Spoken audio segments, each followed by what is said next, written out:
bia adichi biara nso ni munsem o Kwame atu apema bransa medu kata were Nkrumah twentwenko a watwen na beku age oman eyi nti Kwame kasa Nkrumah kasa. Okay, 101.7 studio bishafo ya transi ewade achebe adwumadi abonu sia pa nsema aduonu ba ko pepepe ene ye bosumi da to so nwotwe bosumi nsia fiepini aduonu ba ko Tuesday 8 June 2021 in the year of our Lord. For our Bible near King kind Deuteronomy ngoma etrenum yimu aduonu enwotwe ni aduonu enkono yentie onyankopon asem. The book of Deuteronomy chapter 5 verse 28 to 29. Wafeme radia kwa wasan ngo Kwame Nkrumah Tikese money show president of the land. Na mo kasa akire me no. Awurade te monsam no. Na awurade kasa kire me se mate o mani nsam a waka akire wo no. De waka no nyina waka ne yie. Verse 29. Oh! Sanka wobenya kuma sanka wobenya kuma etise ye no wode asuro edi mmira nsem so nyina so na asi woni wo mayie da amen. Emre bi na Israel mabọ mpaye na mpaye a wobọ ye no wobọ fa onyankopon nipa so. Na wabafa Moses so no empaye ne duru onyankopon anim ebere bi du ya wo bo empaye a wo bo ye nyina no eduru onyankopon anim ena awurade kasa se na mo kasa kire me no awurade te mo nsam no anopei empire wo born wo bed nanim no onyankopon se wate wo da fiase obi na dia samato so amana ko wie wo se awurade se wate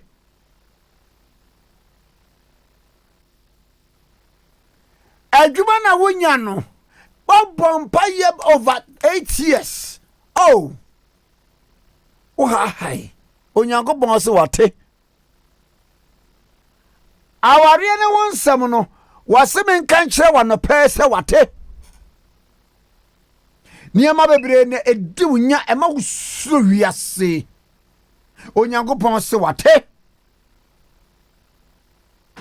una wase mate wo mane nsama waka kire wo no de waka nyina no waka ne yie onyankopon se waka ne yie onyankopon se yare no aye kwankro wo so no waka ne yie onyankopon se nipa ebu adurom titia wo e ka obi nkuna gwuo onyankopon se wate onyankopon se wate ka no the way esi ha wo no wo kire onyankopon se wate onyankopon se wate sanka ubenya biribi kakra som wo adwuma yim se ka bemye bema bi na nka oye bema mema na di hwemo dodo na nka no o matena onyankopon se wate onyankopon se wate o se wanka se wunuanu a ugya wo makura ase de bia wo bompa yese nka benya biribi na de akoma wo mo na ko mo so timi apagya kakra isan se ayie ba bibia ba wo na da so onyankopon se wate. Ana onyankopon so se wo bompa ye kire no a wo hwe akoma wo de bo wo hwe adwene ni susuye wo trimu owie na verse 29 no onyankopon hu ni nyina wo se de wo kan waka ne yi wo se oh okay se anka obenya akoma etise yie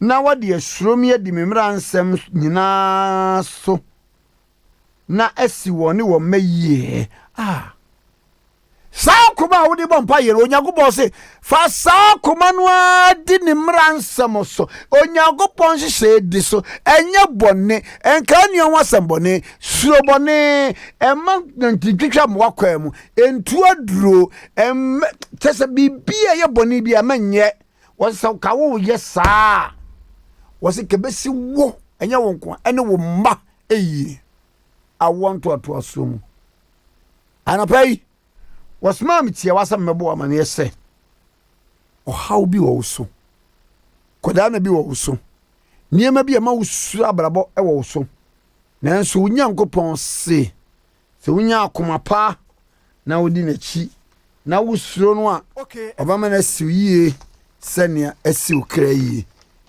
gidie mu ne abompa ye fagidi kase amen ya kenkan every Deuteronomy chapter 5 verse 28 and 29 Onyankopon asemi kase amen. God bless a homeland and a motherland, faithful and together. Hello my brother, hello my brother, hello my brother, hello my brother, hello my brother, hello my brother. Okay, 101.7 so anyway.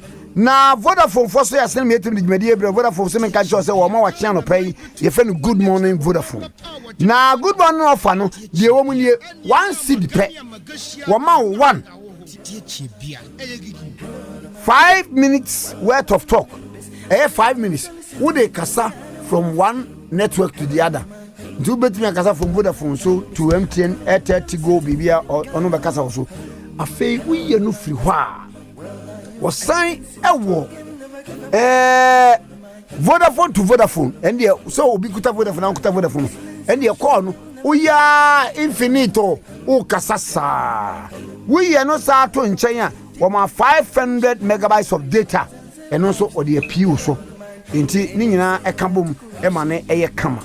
Okay 101.7 so ni mpacho eno an sesa opese wunya kwanya e wo Vodafone good morning offer ya wo be dial *543 *543 eno an subscribe to Vodafone good morning offer e 1 cedi pe ye mekika e bebre nyina 1 cedi pe let us say on so wodem Vodafone was together we can. Okay 101.7 so in the almost yasene em ye digmedie no ebre kama almost high sponsor said the mechanic twi mu a mechano no me ba jo ma me fa we fam na fe ye nto aso imboost herbal mixture me ba jo immune system booster na me kirem pa ba fam a enkwamwa bi woni pemu a sa nkwamwa no epagya ma nipa na kutia yare onu maduro de obenom but ebisa aduro no bekọ no eye imuseba mecha eno ena ebepaja immune system no eti se car engine immune system na nyadwuma bibi anyadwuma na a boost no enti se covid mu ekura ba udie mu a ene ne bekopa enti malaria eye wonu maduro nko immune system no fom oh ensansan gugu immune system no fom nti bobodin so benum imbus eba mecha police ni aduro no wonu ma ne ko se aduro no we dey feed no a ka se police ni aduro no eye imbus eba mecha e boost immune system pa heta leto kan shop bishwana FM St John's Accra obi Medina Post Office one mo shop back ho wo First Atlantic Bank na chi Ekus Pharmacy ni Widama Pharmacy wa Shaman Heba shops wo kanshi Tribe of Judah Farmers work as alternative shops out dependable shops out and all herbal shops nationwide. When Sabeka imboost herbal mixture police in your drone, the bacho, a baby immune system now fight it. Yadria be a person who only pedium and answer to nipedium 0540 710113 0540 710113. Okay, 101.7. So any Vodafone for some senti and carbomu bium na enko wasum enko zigzagam ude dem and say asempade etia Vodafone for say other network no wo kwoto bando na wo wi a wo frɛ other network ya tetew de ayo say was for 1 cedi anopay en wo de mu achi 1 cedi o de mu achi no en say 1 cedi no ayi wom Vodafone to Vodafone wo frɛ Vodafone akọ Vodafone wo be kasa sa yento kapre yento taku seniye okay FM afa Vodafone to MTN hweniye eno nso no wo be kasa sa ene 5 minutes Vodafone to MTN Vodafone to Airtel Tigo Glow and you bet you 5 minutes we are data Oma 500 megabytes of data. And with them, oh, kasa ni nyina one city. And one sell beba MTN so no afre star 543 hash. Star 543 hash. Star 543 hash. And as obedale 543 and one way we terms and conditions apply. Vodafone for almost say asene. That's why you do or for bomarding brasso. Okay, 101.7 Sydney. Me pa mo chow. National Security Strategy launched. Say wo man no bambo. E kwan be ne be fa so. Na ni nyina no wa hye ho fa. Ye man pen na Adam Kokufado e na e kwhye ho e fa. Na ejira constitutional democracy, tolerance, rule of law. Enema miensa and hinge on.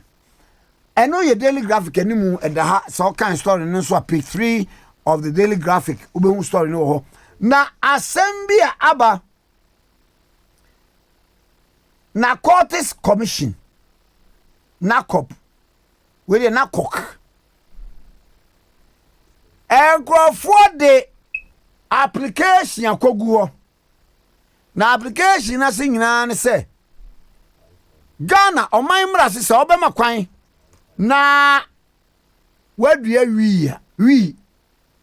wi de nkrofo ehie a edibi enkon gisse oman na ama akwanya into application akoguo cannabis production applications flood Narcotics Commission na kese Narcotics Commission no wo mo sese nkrofo de akoguo ade yem wo mo kwa no mu ne awi na wi eni bedi hu nkomo eye de ba apart from say boys bi nipa be 3 bi hye dam no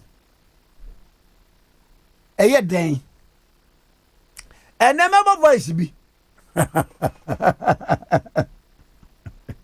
akwa bi wagoshon no de MJ man wi tofi na ensama all canon amu kaze akwa bi sukura ye nya ne video osi wi no wi num ofre ti se ewrade mfre wa wuntime nhye okay 101.7 we nyina daily graphic anim ene da mo beka ya amafo ache meni mi ankasa me bra me lawyer lawyer Kwame Kufu no see the way ya enkrofo amama so wo mu nya wi musika no nke baya can legalize the production na yankasa because when legalize you krofo ye hwe o ti ase anope ko hebes we legalize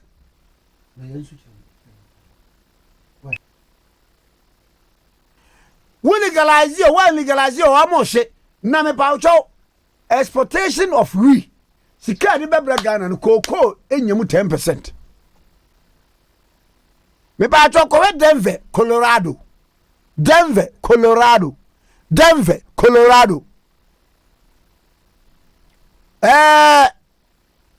We engrofo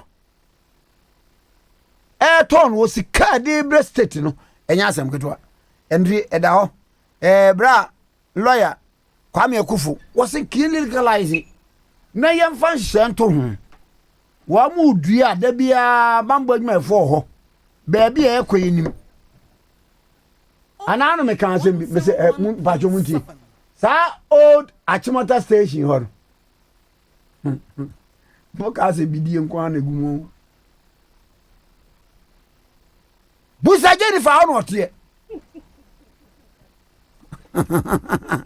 idea bidie nko sa bidie ni a ho de ba ho na eto ya bidie na ho de ba ho na eto ase ni die na o masa mo be steady okay 101.7 zuni enti eno wasem da ye ba modern say be di etin konwo ni aye bibia kama pa ma me fa sem we entwam na fe men sorry so enu amukai se na minimu di nkomo bi efa case bi a ekopie wo Odoko police station ema yekobo me ankasa menua me bra ma de nyina eye ACP apentendin na yɛne papa no twetwe nkɔmmɔ wɔ afidie no so no mohu sɛ ɛnsɛm no bi koraa no a sɛdeɛ nipa no bɛsi ahohowuo abɛka akyerɛ woɔ ɛne adeɛdeɛ ne kyerɛ sɛ ebiabiri baabi no na asɛm nyɛ saa ne teɛ yɛne ACP koraa di nkɔmmɔ no sɛ wotie yɛ a wɔse abanteɛ no koraa no mennimu no a ne cases bɛbɛdi m'animu na japanimu mede biribi atoto yie enti na kyerɛ sɛ ɛkɔ wi aseɛ koraa asɛm no koraa ɛbɛduru commander anim ɛyɛ ɔdɔkɔ divisional police commander ɛyɛ ACP apɛntanimu no na asɛm no koraa ɔma ka awie ɛna agya wɔno koraa wɔtuu wɔmfoɔ a biribia ɛkɔ bɔkɔɔ enti nneɛma ahodoɔ a yɛka no wɔ mu berɛ a weideɛ wada ama fakyɛ yɛn na agya polisi adwuma yi yɛne mu a na ɛyɛ enti ACP apɛntɛn wada ama yɛma adibim why sɛdeɛ no a wosi kyerɛkyerɛ wo nsɛm mu no ne kyerɛ sɛ asɛm no sɛdeɛ yɛtee no ɛnyɛ saa na teɛ ɛwɔ mu sɛ wakyerɛkyerɛ mu ɛno adeɛ nanso yɛ so yɛsa apaakyɛw bio ɛsiane sɛ ɛyɛ dɛn a adwuma yi yɛbɛba anaa so na yɛn so yɛn mu adi no kama paa yɛyɛ wɔ nyinaa no ne yɛyɛ ama Ghana ɛnso so ayɛ yie me koraa no oboys ni bi nsɛm bi abɛdi me hɔnti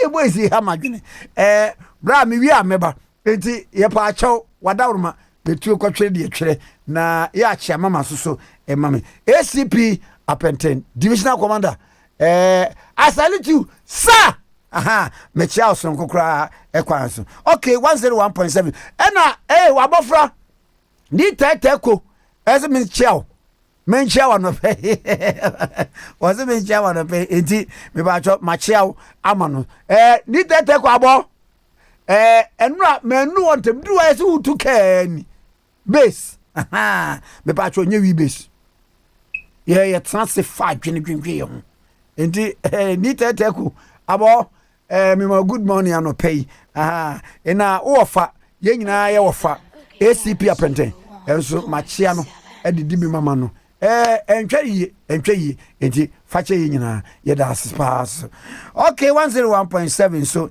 enie the Chronicle PDS deal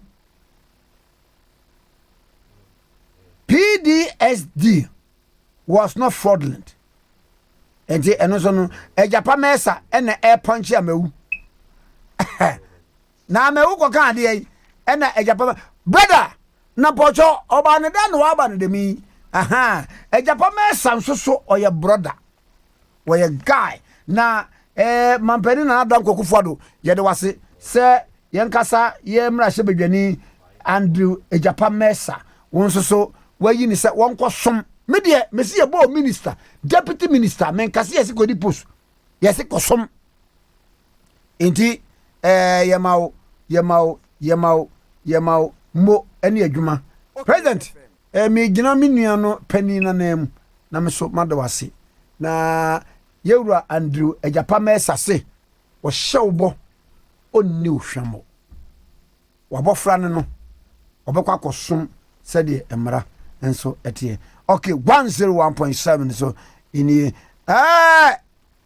deliga ide Adam anim ha opening claims against judges erus attorney general na kasa gofro dame wasi nsɛm a Europe ni wo kaka fa judges no wasi nsɛm ne na ba bia entokwafo wa na awere free akeka inti eno nso ɛda ha okay 101.7 suni eno ɛda ha ɛde ba biem ɛna da yewra kanofori ata wafa bank da ha wasi despite economic challenges opportunities abound.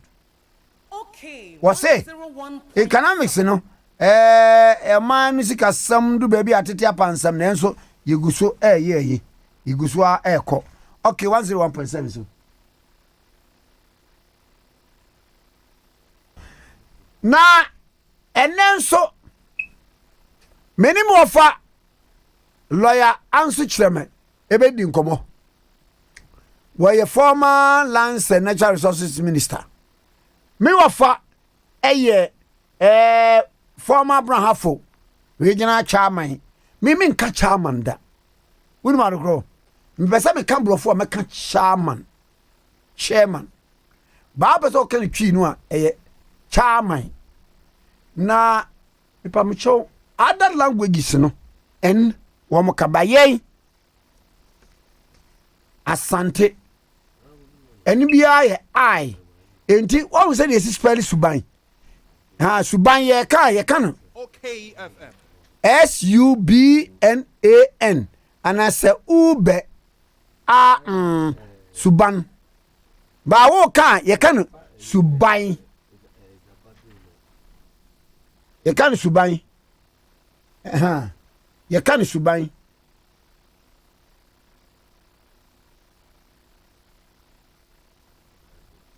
enti enwo sama da ha okay 101.7 so na the Ghanaian Times enti madam ma ye ne chairman so bedi nkomo mpacho obi ente na so na ha de okay fm no Addo so dodo. The Ghanaian Times government plans to deal with terrorism, violent extremism.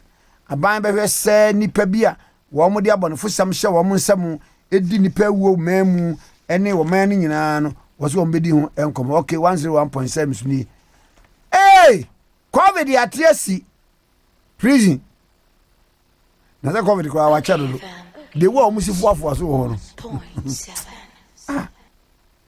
prison pando prison 16 inmates ena wo so attested positive ewo covid yare no okay 101.7 so ni abusanfo enche ye de interviews ni nyina ebebrem le mo mamen ka mo se yare bi wo edi ni panya pa ye friend sciatica na sa sciatica ye na pain ne so sisi abeso to asiu namro mu awuramu asiu nam sciatica yare no pa cho tie ni bi ewe eye nipa bebre ama wo makadem ama bia ka hwichem ama bi won so a chese oda wontimi sore kora obi o oda no sore agisa mpagya no o maduna ko hospital ene surgery ahodo enko yare ne fare ba ni se adi bi e frɛ no sciatic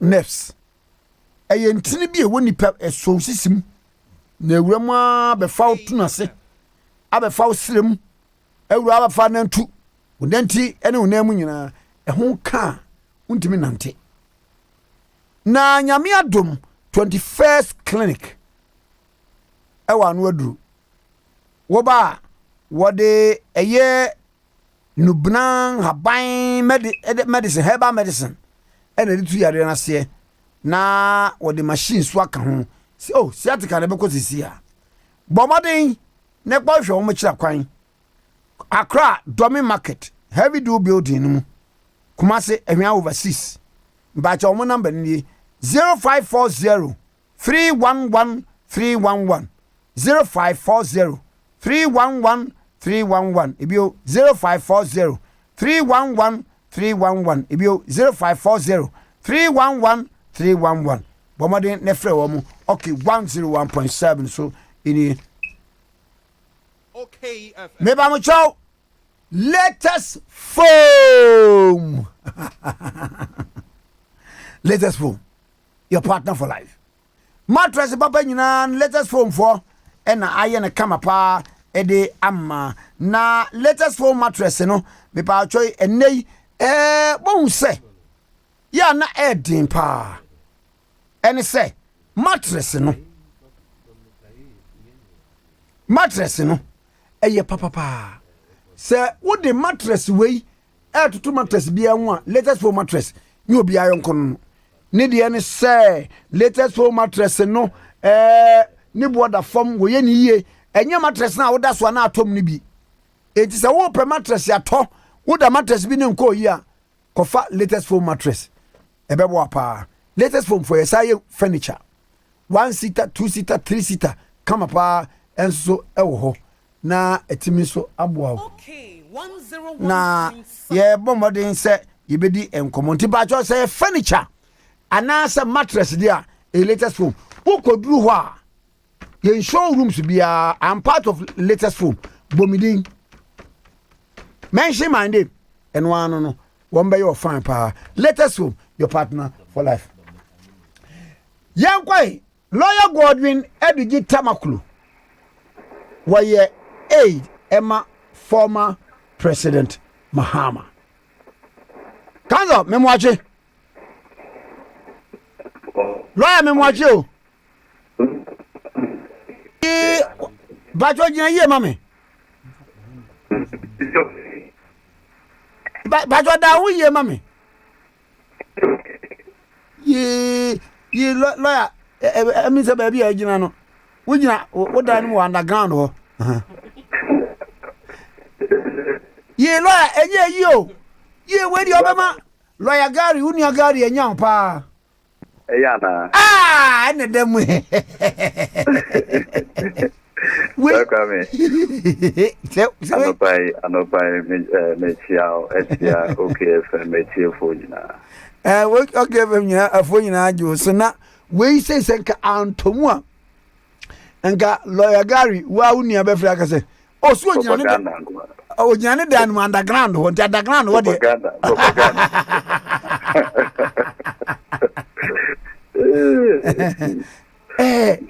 anano what the man fan komo free say June 4 ena eja NDC for mudi ne kama san say Mampenda da Rollins won e kofa e ba he na ade a MBB for no e de ayemo ba ko ne say na former president Rollins tiasien na June 4 no na His Excellency John Dramani Mahama no onta anko afedi wa wuya obi a wonta anko nyina mu nyina chese eyi krama eyi agina mu anifi na mu nyina amoko na afei ensem bia former president Rollins kan no ade eche ye no so wo mbe yi mu no pa ba ko ne se culture of silence wo ho se nipa enye oman ni no bla bla bla bla se minim se wo TV what did say at was saying Yo, Kwame, once again, the chair more thing when we say platform way a platform for education, information, entertainment.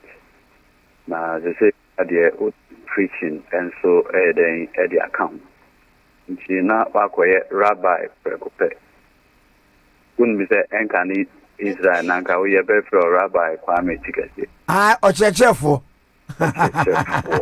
Ochechefo. Na yesi na yemu no se sebe June 4th ene ensemsema ebemu. Na yenim the conditions ana e prevailing at the June 4th at the buy. No kweli nyabi. Ena mami fa we nka ho because we almost say ensem bia like mumpanimfo no bi kika ye no kamia ye say more pressure enka under such prevailing conditions no June 4th betumi kura aba because mo bo hwan uprising mo bo hwan ni ade so no June 4th na everba no attitude now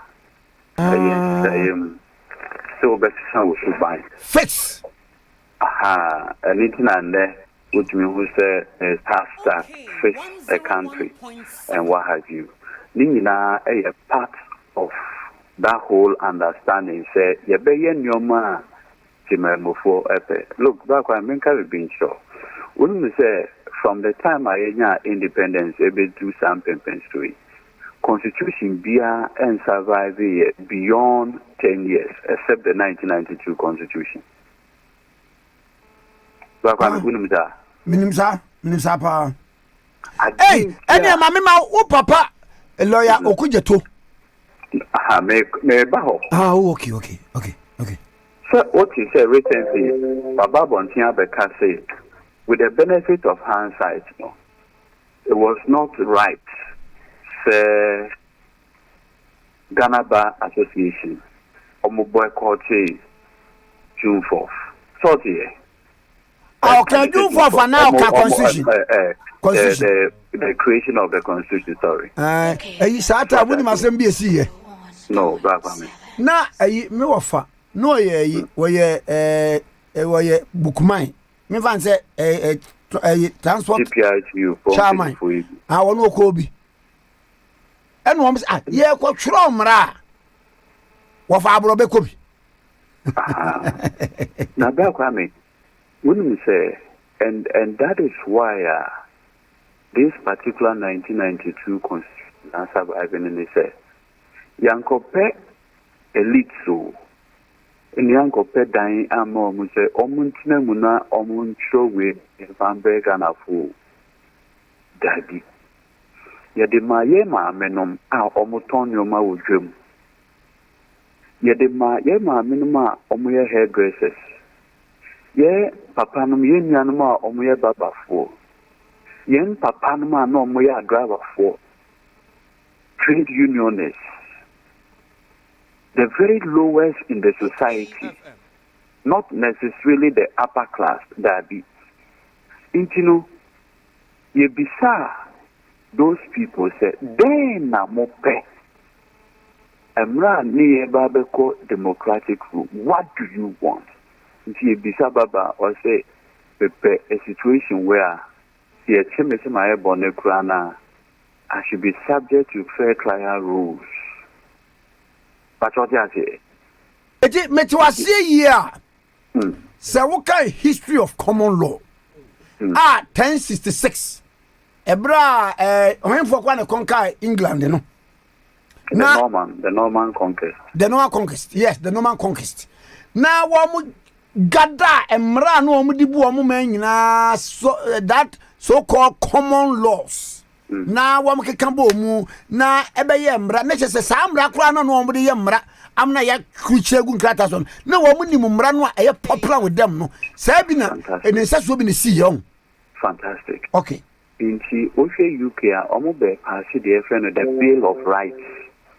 It's over 800 years old. Yes. No ina ye nananum omunim ye mamenum omunim. Inti emra na emre no ba ye si entro constitution the bia ye papa Professor Dr. SKB Asante owo bia anopai mechiano waye di pa magana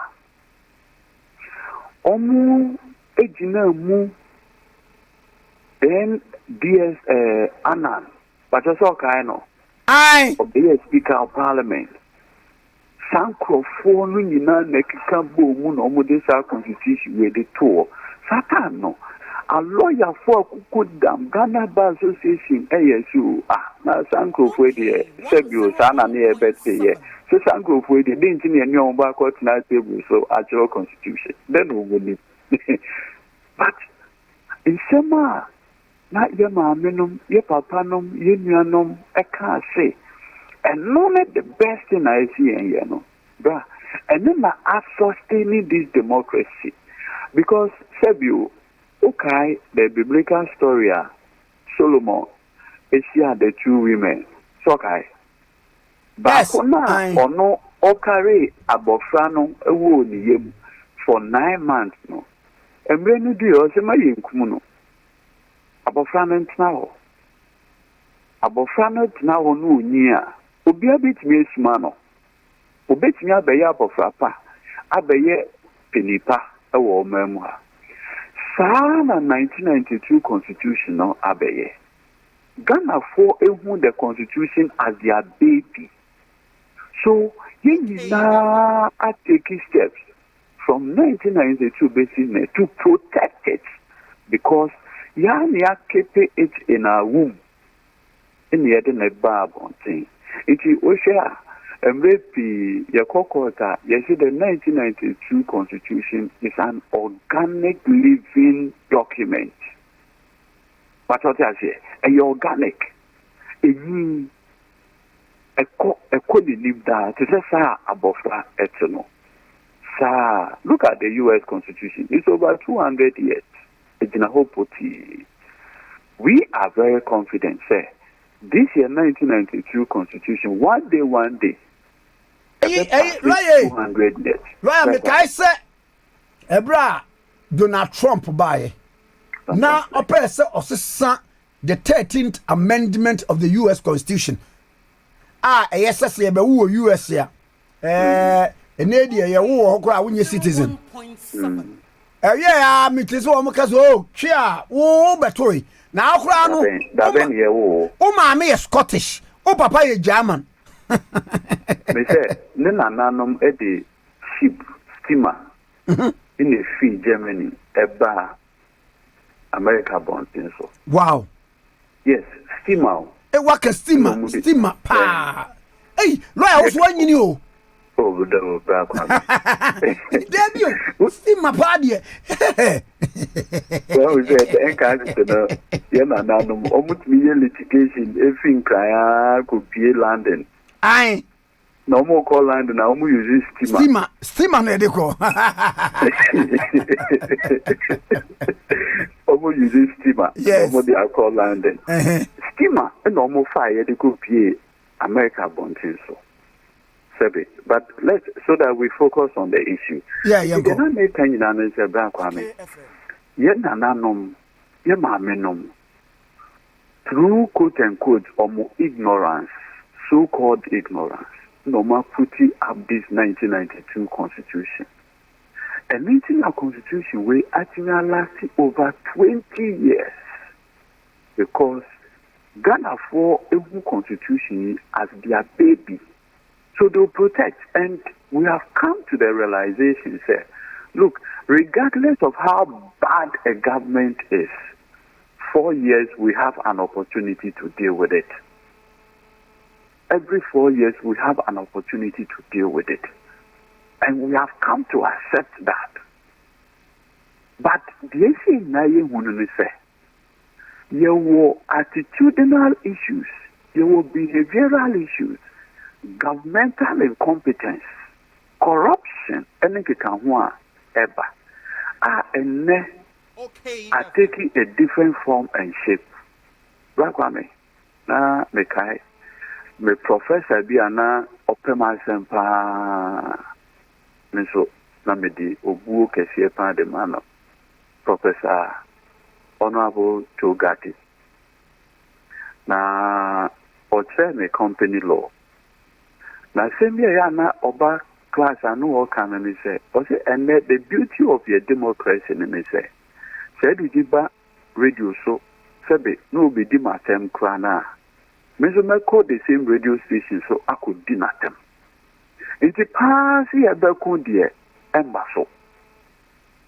And you know, at the core of this, no, and yet the issue of free speech.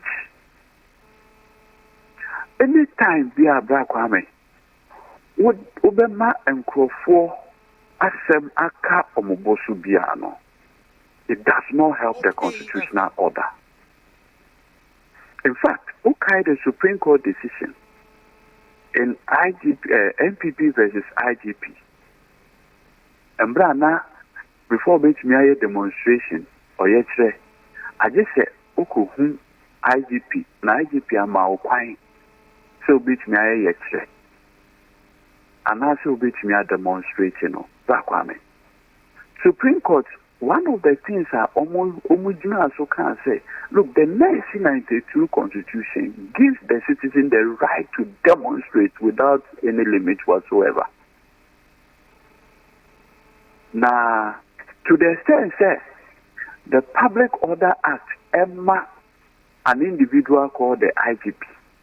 So no na be decided whether so be demonstrate by way of permission or authorization, you know, unconstitutional. So that provision in the Public Order Act, the Supreme Court is declared not to be unconstitutional in Omuchamo. Kwame. Bisa who say the conditions are not prevailing under military regimes. Before which we are demonstrating, I just will be my own requirement. Are we not experiencing it today? Now, I mean, we are experiencing, in fact, the worst form of it. Look, I have always maintained, Sebe. We have a scenario. Enipa bi so nan utie president Kasemwa our can efa culture of silence no was it he's the most vilified president ever. And you know correct. Akufo-Addo has been so over pampered. Oh no. Kwame, make us remember. Would you Look, upe, Mampenia, eh? That Ampano. In fact, he's basically Nana in the true sense of the word.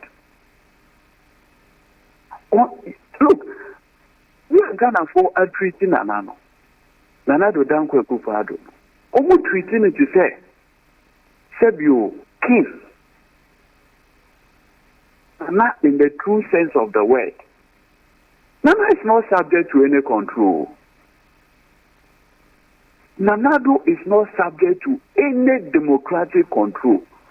Sebio, the open way. And yes, sir, I'm going to mean no one can say, if you want, go to court. Because, look, he's above the law. They are not person warrior. Look, he has been over-pampered. Lawyer. So, Obi Busau say, the open warrior, asking what? A dear bang? And oh, yeah. Even a classic example. The other day, Minonya and Komodi bin I make sure say, Nanado Dankwe Gufado Beye man Pelino. Onankasa Edeko Parliament. In the amended the Minerals and Mining Act. Or see the prevailing punishment and it was not tough enough. Into 2019, or passed the Minerals and Mining Act amendments to increase the punishment for gallantry and its activities. Kwame, at that time, Nanado Danko and Kufuado Anka say, Sebio, say a chop or gallantry site and Abia. Sebi, Yenshu excavator, one kanda, 1 year amendment, no soda. And then under your leadership, Amra Mahu Kwano, and on our year, you can also go to court. Why do you think that the president can confidently tell you and I say go to court? In fact, Professor H. Kwesipe, or ye Embrana Manpenika as I go to court. Or ye Facebook post be na very instructive. Ose sakasa na o mampeni ekano. Enye kasapa. Na the perception out there in the public say the president is simply telling you, say, go to court. My people are there waiting for you. And it is but you being a lawyer. Or see, that said, no, it breeds a certain perception. And that perception, let me say, the public confidence are citizens are war, possibly in the court system. No, that is what you are undermining. And that, obi ti say mampenia, what did you do? Mebo, nese bibi on was say, go to court. And only say, well, Kwame, one will say, in politics, there will be a friend of perception. And sometimes in politics, perception is really the reality. Perception at the political level may actually be the reality. Sa and Nkrumah, Akye, Efa. And in Osha, even in measuring corruption, you use perception. In Osha Transparency International, we use the Corruption Perception Index. It is for a good reason. Now, say, Okonya Mampenia, what means not a judge of winning? I can say go to court. What will be the basis? And the one person won't pass the law, no, Sebi. The Minerals and Mining Act, what Kwame, with signature in it. Me, Eduji, my signature in Duho. Omampeni Kwanetimi assented to that law. It will buy. And now, for the purpose also, looking at the fight against galamsey, the current method is not sufficient because Oklahoma Mampini 2015 amendment, Udrin said no, the punishment is not stiff enough. In the 2019, who they call Parliament in the amendment was signing here. Who you press conference cry now? Kasa check Ghana for. It is a me who Kwame Mampini and Mampini who to me like any other president to take a bill to Parliament under a certificate of urgency. It is a what can say? All the methods that we're using in this fight against galamsey and achieving results. So the best way is obeying Sebe. What the burning of excavators become one. And one is what for Attorney General. Say, go for your word, Honorable, I want a bill immediately. Introduce the burning of excavators on site. Legislation. Wow. Now, for such a agent business for the day. Speaker, the BIA. The next day, yeah. They are passing. The next morning, they are two tables.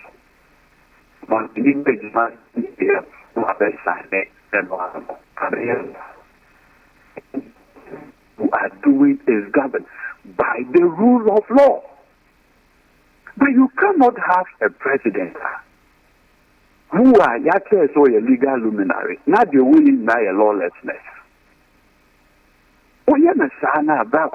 You are undermining public confidence in the rule of law. Maybe, sir, recently a question. The Mami Kejinfua, MPP National Women Organizer, Kwame, the Shiano only once. The day of Supreme Court, Emma judgment. Oh, yes, come, beautiful woman. And then I bet you guys say, or you're the general manager for extra gold mining. And yes, I buy penny for uncle the concession and say over 10 excavators. Welcome, we can say, police work for one fellow. Welcome. Police for up to a monster friend is that she is engaged in an illegal activity. You may make a police statement. One hour ask me. Yeah, Mammy Kejinfua, National Women Organization. Me Pachombo. Yes, Mammy Kejinfua. Issue a seat. Now, police photo in Safreno. Where no echo ball a bam day.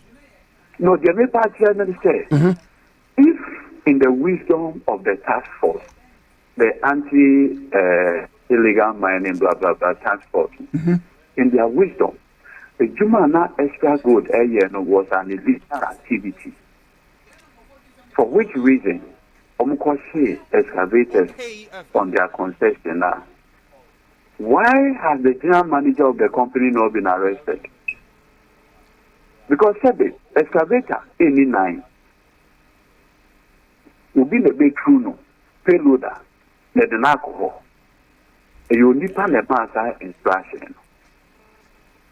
So the mere fact that you are burning them means that they are engaged in an unlawful activity. That is why you cannot go to Ashanti Gold Field to go and burn their excavators. Because they are doing legal mining. You are burning this one because they are engaged in an unlawful activity. So to the extent that we are burning, the logical consequence is that the people who are responsible ought to be arrested. Has anybody been arrested from extra gold? No. Meanwhile, you've gone ahead to burn their excavators. And then America will say, just in 2018, there's a company almost friend, a Heritage Imperial Gold Mining. Yeah, me, I won't start a crowd. Fantastic. And now, the same Galamsey task force, we every concession. As a form of excavators, a year John Mayer. So this company, Echo High Court will matter. That's Kwame. We know can say, just this 2020 year, the High Court in Kumasi gave a decision on the matter. And they are buying damages $15 million. That's what I mean. You know, the reckless conduct of this Galamsey task force, no, and the judgment debt of $15 million at the two are buying. So this is what the president is saying going to court. It is not Kwame. Sebi, if you been in pen and no, Kwame, just 30 seconds. Okay. This $50 million judgment debt, another Danko Kufuado, another Galamsey task force fee. Omo use your pocket money to pay. They will not pay with their pocket money. The payment will be done by you and I. Trotro driver, taxi driver, hairdresser, market women, taxes $50 million. Say $1 by 5.7. We are talking about almost 80 million Ghana cedis. Yedebema, this gold mining company. Omunkodi. Kwame, can you imagine what 15 million? And now, recently, Kwame Sefakai said Gideon Wako, Vice President office. Almost 300,000 Ghana cedis at the break, Kwame. Say Omunfankoto say incubators. Anna. Yeah, the $15 million at the common private businessman free. Kwame, how many incubators now $15 million bet me? What coming? Mamma, me was social media set and grow for actual set scanner vice president de buy no. His Excellency Dr. Mahmoud Baumiano. Because of the Kokro Foundation, you know, or the Abia despite media, Mr. Mwada, and yet despite media, Kokro Foundation, no, and yet despite media, dear. And Yanka say, we are Kwame Sefakai, the foundation. Why you say, what the beton incubator. But, and I'm saying, be a program, or ye the Kokro it in Pancho, and yet despite the, or say Kwame despite. And the is for upon there. It's a private said the whole canon. It's important, sir. Over clarify some of these. I'm going to social media, sir. Or say, Kwame, despite to see in PS, come on, no faculty to beat a patch on Tessa. Foundation is separate. Where your friend with the two. Now, Kwame said you. It is made $15 million. Over 89 million Ghana cedi, million, Bako, 89 million Ghana cedi. And can it, 890 billion. Yedini na at the comma one private businessman because a Birmingham penny for a reckless decision to go and destroy the mining concession and the equipment also. Judge Nancy was at the cost of 500,000 Ghana cedis as at the time. On the basis of all of this, the man beneath it me could simply so. I can say, go to court. And the one, he came to say, I allowed the government of Ghana to pay a judgment debt of $15 million. In some way, in America say, a young say a man he's above the law. Sebe, the open and warrior. Madam, the matter was adjudicated by the court, and the court gave a ruling. And no, there was some penny saying, may say the same conduct in or justify. Sebe, Kwame. Papa despite na Obiaba Ofidi Zabeka something defamatory. Onipana sue Akokod, Panya judgment. Na despite group or despite media, near media Tikese, Michiano court or be defended defamation suit. Maybe Obiaba Michiano. Why? Tikese. The defamation suit no ba man ya odi the new bow. It will be a no baby. No about court. No a bit defending. At the end. No, a problem or one is time a court to be free issue no. Na sabre choba for no near there no bia nwie aduane nti ya da bia wo the tea ne be defend the case. But Tikese so dey. So Tikese attention you very bad here. Na the na me say obeba ho no abe defend the issue. At the end judge say defamation on our platform you are 2 million. Sebe that's by shareholders no matter you are 2 million. If you are not able to move shareholders he can and be come no. You see they could hear judgment for defamation. Next time na ba what you say that's by back with nothing piece work say open the studio na o can the opa go to court. No, because the pocket in a scan then if he can and be shareholders or no I call directly. Now said you nanka $50 million say Ghana is owned by President Akufo-Addo as a sole shareholder. No be using 50 million of shareholders' money. And they could have judgment that we are. What you say nanko be na simple so can the oka. What you say be na simple so can the oka no. Because it is going to have direct impact in his pocket. Under this circumstance, a taxpayer never could put that bill. So he has nothing to lose. All we are saying is that this country is me fans and this was one. There was nothing like judgment date. Bro Kwame, say judgment date it comes in all forms and sizes. While abrogating a contract when you are not supposed to do. Different. Sometimes police brutalities. Different kinds. But I'm saying that where you can see very reckless decision being taken, when we say Adia Wuyi, a desaka ibeba, now we say one number here. That is the scenario that I'm talking about. When we say Adi, Meya, the car,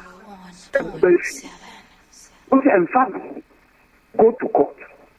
Why would you want to do that?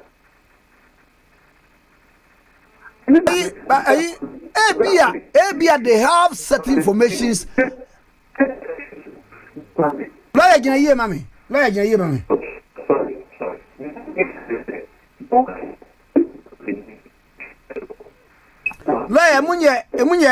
Emunye. Hello. Ayana. Yeah, Emunye. They now make an say, Woman Benin, Unkwana would me law under a certificate of agency. Within a day, corroborate me a law. If we all agree there, the current system of dealing with galamsey is not effective, and that we believe that burning excavators is the most effective method. What we do is to go to Parliament to amend the law. Then it gives legal authority and backing to the task force to do the umbrella.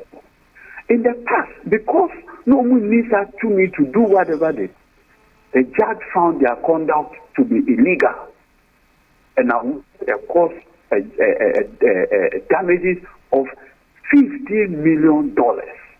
I said, the Soman Penyanka said, would he act in this manner? The modus operandi of the phase 2 of Sagalamsa ye Kui. Me assure say Abia Minu nim Sebia. One more course site on me, Udi Mami Kajem for any example. Abia, one more information. Say, a hono, they are not supposed to mind it. And I ask you a simple question. Under the Minerals and Mining Act, Section 99, the amended provision, say what you be no illegal mine na cheno. Okay, arrest the person. It is a war intel. Say extra good ye mami kejin for a general manager. Why have you not arrested her? No your point, pa. Why have you not arrested her?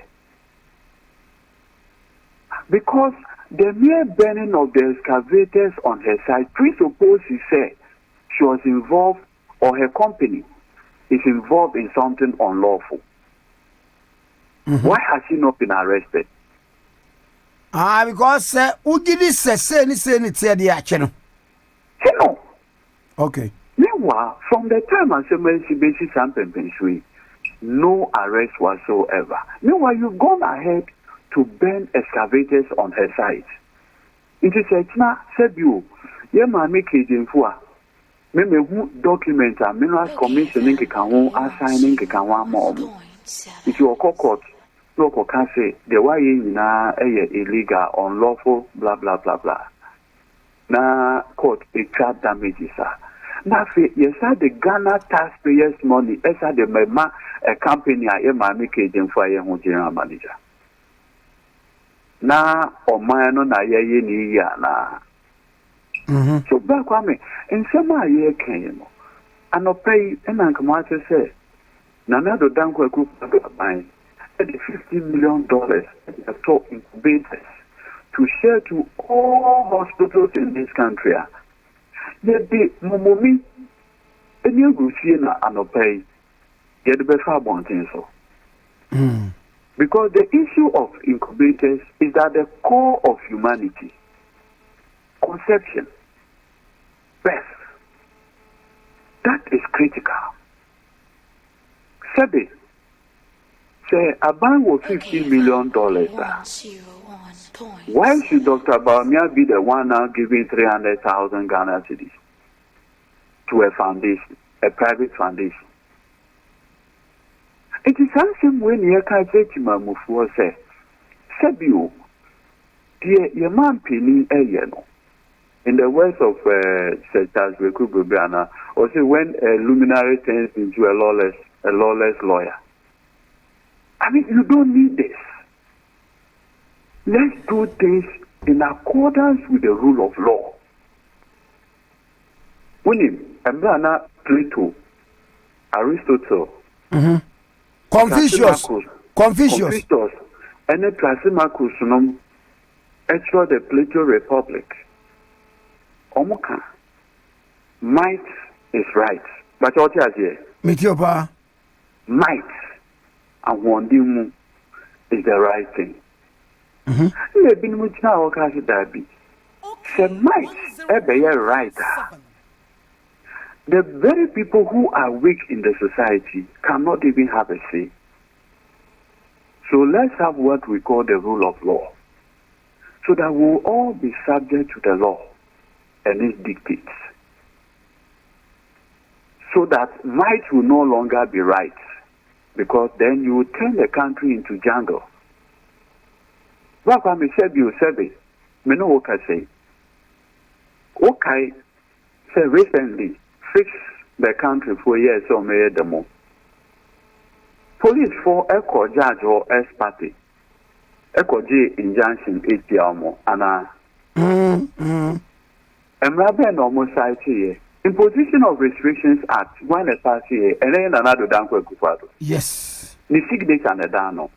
And now also the executive instrument at the by EI to give effect and teach to the law. Okay, and of the region they cited COVID-19 and Sebi, okay before election, many would be some convoy. That time that conversation by attempt Kawa boys at the mobile. Okay. Police for Ama young women in Chebi the opportunity to demonstrate. Was it because it has to do with Nanado Dankwe Kufado?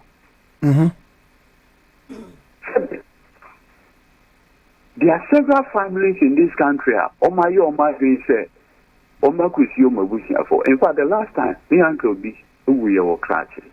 I feel by Nanka is saying my minimum uncle crutches for the funeral. Satan Nana, second wave, no buyer or man penny attaching everything again. Inti Safino na say Omunchamo. Because they have to obey the laws of Mampini Ediaba. That is the rule of law. Nobody is above the law. Sebe, Omunyanfo will know cratchy. Takra will know cratchy bakope. Sir John, a year. Who dear Omuya Yembrana, Dr. Barmiesco.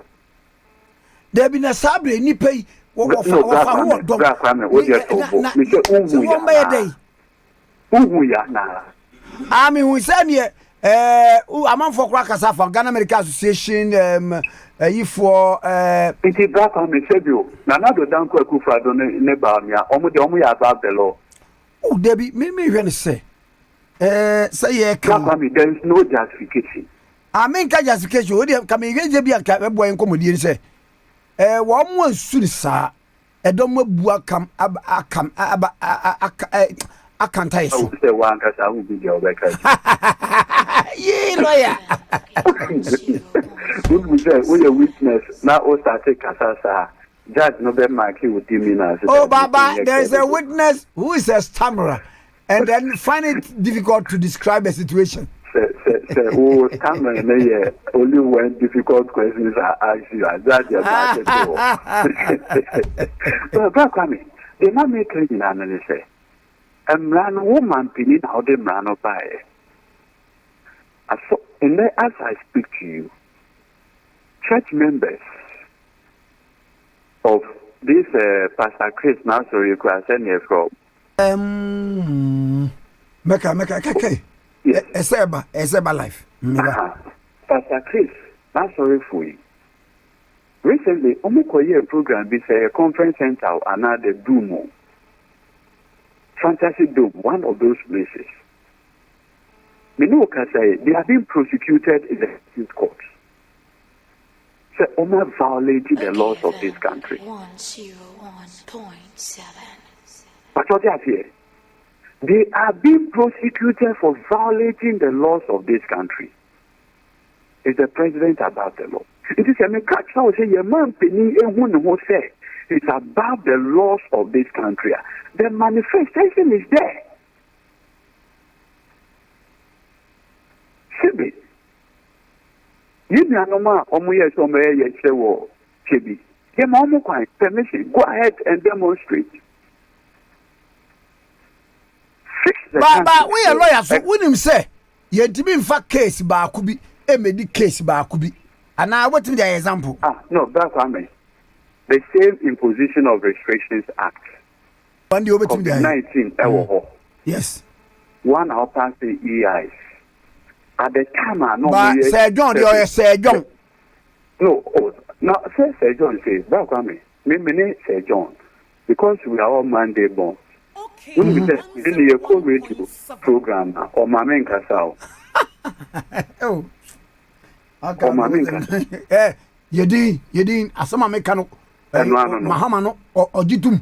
You know, Nabakase, Mahama Yintum, and yet, quite sure, Coffreno. It was as a minute commands and me bar. Oh, Mame Kasao.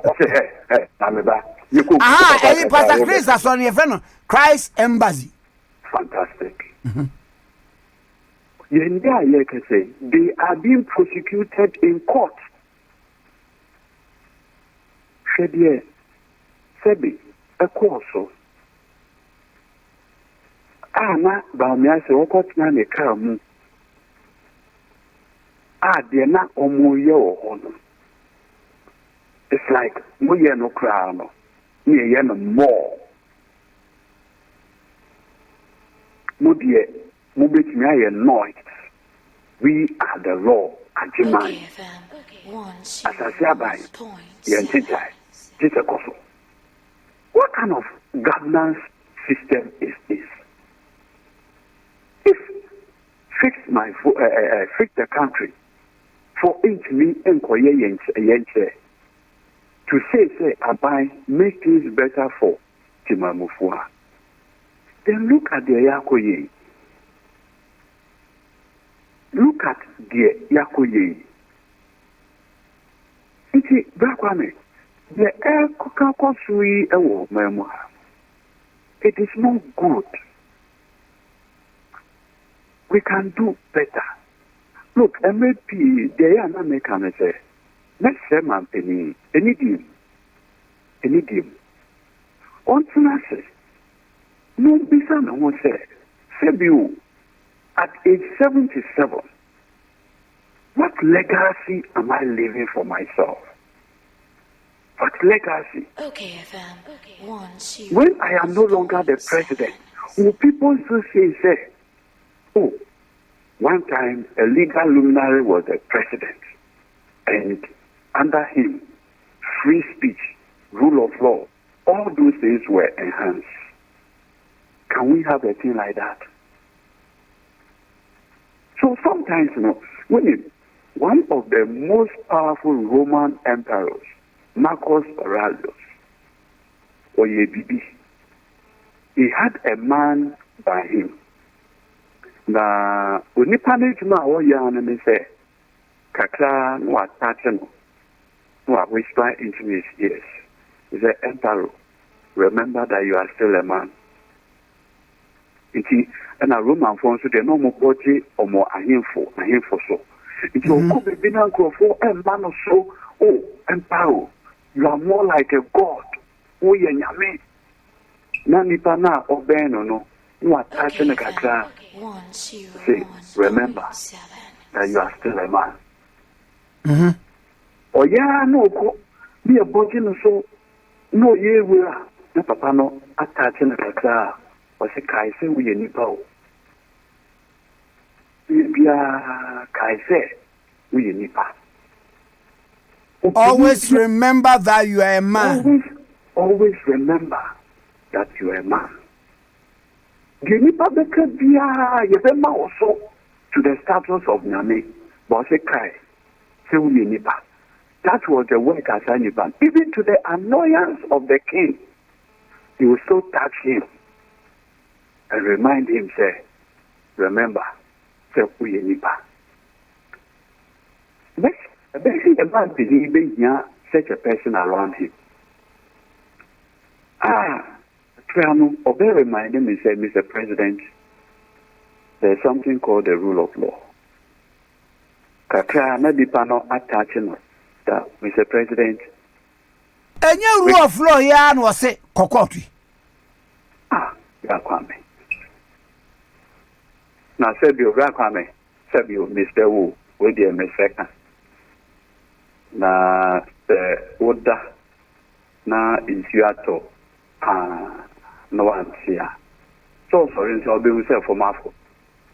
And you boom. But when I say men are all can it be? I said men are all can it see? If you don't look, you say, if you enhance the rule of law, look, recently, in Norway, I'm a prime minister. I think say a birthday party. The maximum number of people that are expected per COVID lots pay 13. And for now, no more saying 13. When we say Prime Minister, you're fine. Wow. Yeah, one habit me a fan. Living legends. The in the I mean, how do you do that? Okay. And yeah, my main formula and come away him say a running story. Now, my main formula Renny and me and I'm going be any say, you are Dr. Any. Okay. Chief Justice, I refer to the General Legal Council.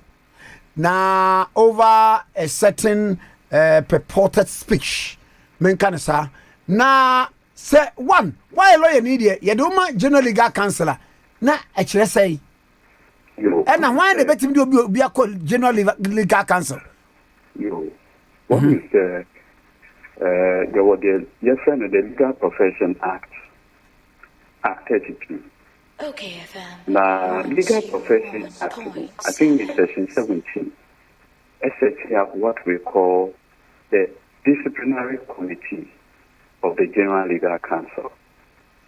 Now, the reason for the establishment of that way is that a lot of you have a code of conduct or etiquette rules. HSA, lawyer, client, for instance, lawyer-client privilege. Clients are banned. While bidding commo bilime, no makotina radio so, and commo a client in enemy dino, not portable. My breaching the lawyer-client privilege, that will constitute a misconduct. And now I say, courts are refer, say, in prosecuting a case for a client, what misconduct you? The SO no went to me and Yanasa. In Tianon, no, court no bait me refer to the General Legal Council or disciplinary committee. Now, Sebio, per the law, no, a cobase, you refer to General Legal Council or more a committee. Are currently a justice of the Supreme Court in Addo. But the General Legal Council Ankasano, a CG in the chair. Mebo, na me shadi wi, a jamudi emramuna munimu. Can a complainant also be a judge? Mekaba. Okay. Mekaba.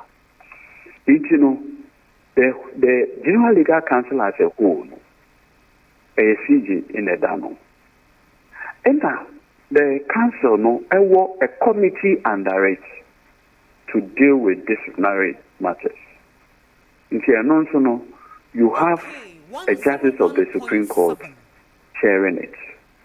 Yes, I don't want to mention the person's name, but what I say.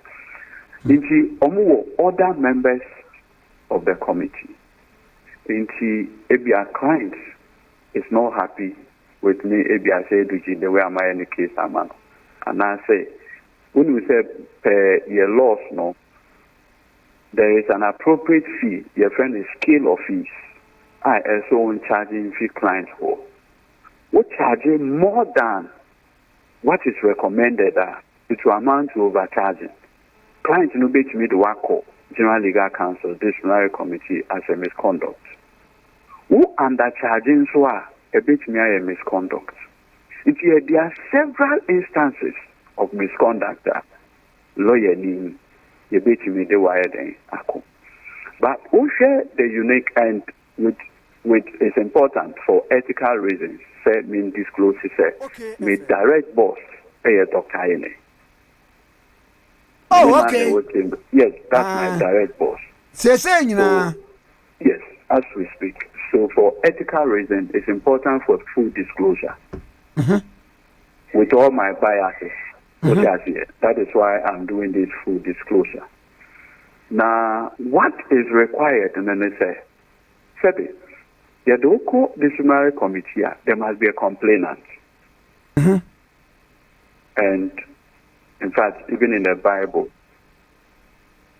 Pharisee 4, and someone that did Jesus at the court before Pontius Pilate.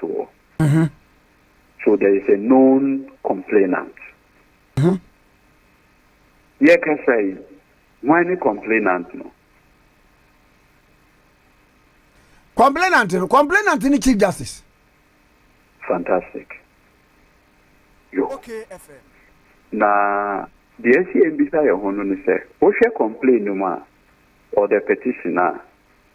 I'm making reference to what happened during the election petition. But also, okay. Okay, And comments made thereafter. No, during the pendency of the petition. I would say, when a matter is being adjudicated upon, you are not supposed to make comments that will be deemed prejudicial. Sure. That's what I said. Question be say, after the judgment or whatever has been pronounced, Me wo ho kwan as a litigant to that case, to run commentary, to express opinion, blah blah blah blah, whether judgment, In fact, whether justice was not served or served. The friend is post-judgment commentary. But what I say? Me too. Judgment commentary.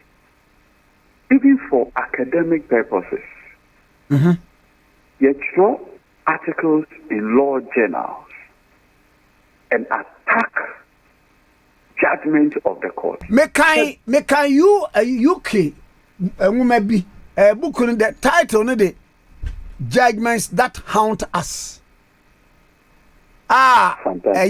Will be a collection of various case laws, no judgment be judges be a giddy set. No, Kwame, would there mean this out? One said recently there was an event in Kumasi, Riakutu. Oh, Riakutu, yes, yeah. Okay. And I know that issue, yeah. It is about a judgment. It's about a judicial decision. Yeah, so meaning so what kind appear in Kabukun, a river in the sea. Fantastic. Now, baby, or kind say your case be what would dear as a lawyer, as at now, who said, one yip near me. Oshia, recently in Kumasi, former Speaker Michael Akye was there.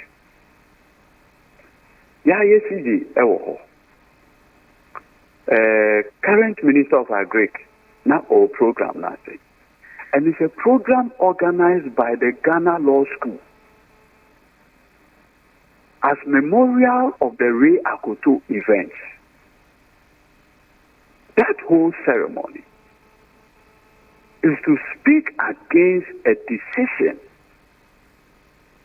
about the detention of Bafo Osiakoto, the then chief linguist of the Otumfo. Then I started it was about a judicial decision. So, as you said, the Ray Akoto and its organizers have the capacity to choreograph a judicial proceedings and its judgment. And sometimes, to make it known, say, a judge for now, almost not a Ray Akoto case, no, they were timorous, no more strong Nkrumah. But what I say? Me too, Pa. What more can be harsh to say, Fabio, Jaja, Odi Asemno, or your timorous? But what I say? Me too. And at that event, lawyers, judges were all at that event.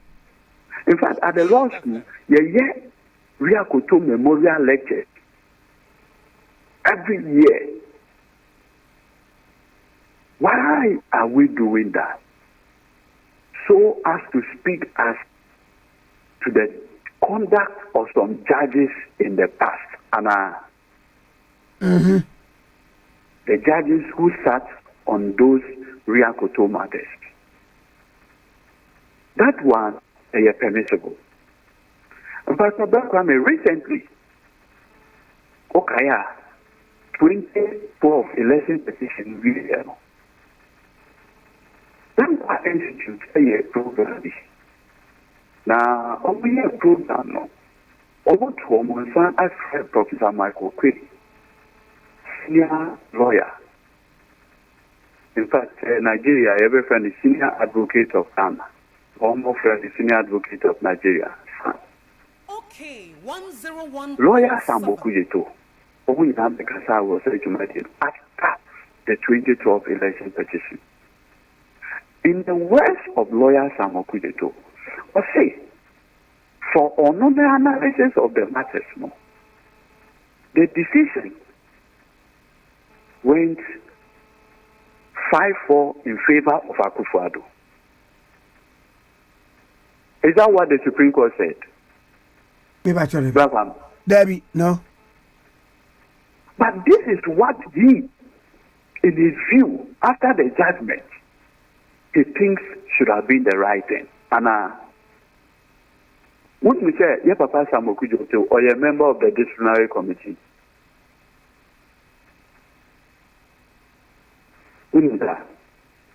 So, in one breath, others are permitted to even criticize the Supreme Court after its verdict in an election petition.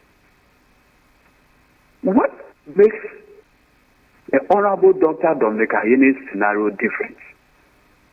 In fact, we are back on the best send you video be.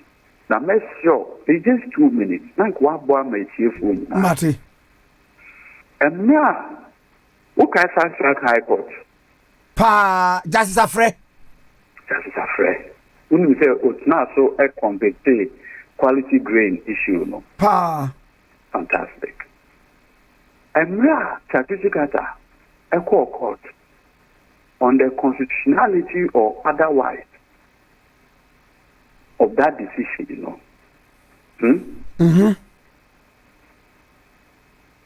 Obviously, for some reasons, the then Attorney General, incidentally, now we know one another Attorney General. Nanado Dankwe Kufuor. Yes. It is with the ordinary bench. Because me kai sa issue no dan agbedapi honorable Kwame Pepra Victor Salome na Chachu Chikata. Chachu, all those people, they went to the fast track high court. In the time of Chikata, a litigating on the constitutionality or otherwise of the fast track high court. Ordinary bench nitini you make a decision. I can say the fast track high court were unconstitutional. Attorney General then, Nanado Dankwe Kufuor said no. On Tiasi, President Kufuor no was really Accra, the Commonwealth program be also on Tiasi. So immediately, Omuko for review. Omuko review, Omu the Justice Lamptey, any Justice Dixon Kwame Afre, at the count for the review panel. Omu yes up decision they overturn the decision of the ordinary bench. Saying said the fast track high court was constitutional. After that decision, Nanado Dankwe Kufuor, then Attorney General, a program you TV3, and I'll send you the audio and the video, and you can play it for your listeners.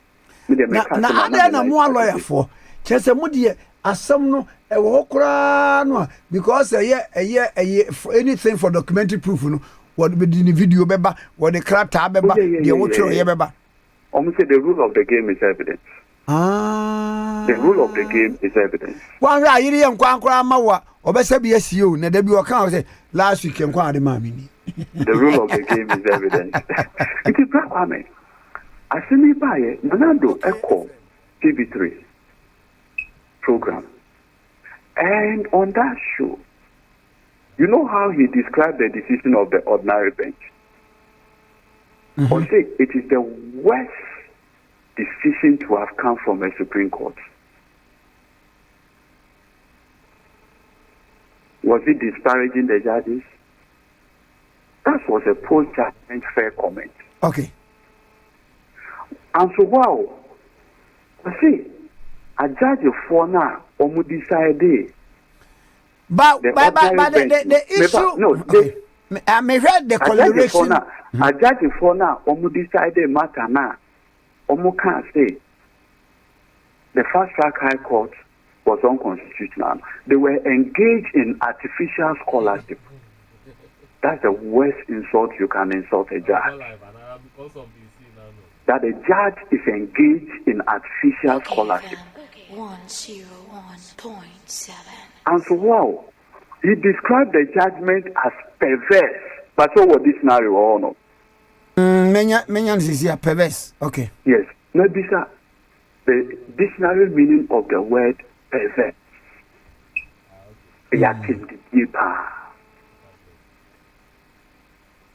So, what exactly is the issue?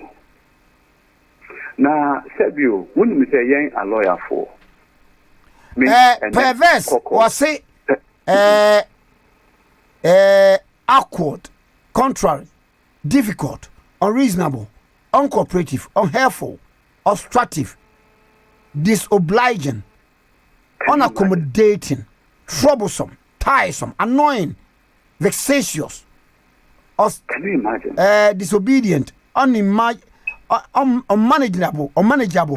uncontrollable, recalcitrant, refractory, rebellious, willful, and that is how he described the judgment of the Supreme Court. Capricious, wayward, cross-grained, stubborn. And that's why I say me I'm okay. With the mess up, we are mess and no. It's just 3-minute video.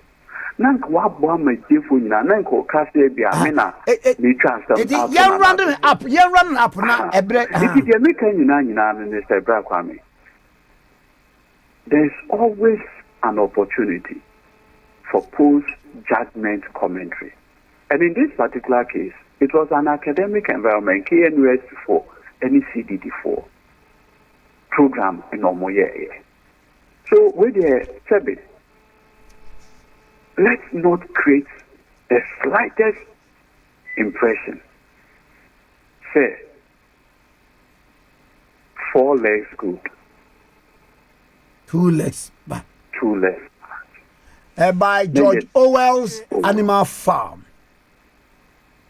For the working kind broadly, so you can appreciate some of this. But next a new video. I'm a Ghana for and say what the then Attorney General, now President Addo Dankwa, when he disagreed with the decision of the ordinary bench in the fast track High Court decision, what he said about the judges. Yeah, and then what about George Orwell? There be a Animal Farm. We say near the man kwala King Kind. Okay. But me yen higher level of my literature no. Me who say a politically motivated. When you say the writer no, even the George Orwell, yeah, almost say a pen name. At that time, when that was through the Soviet Union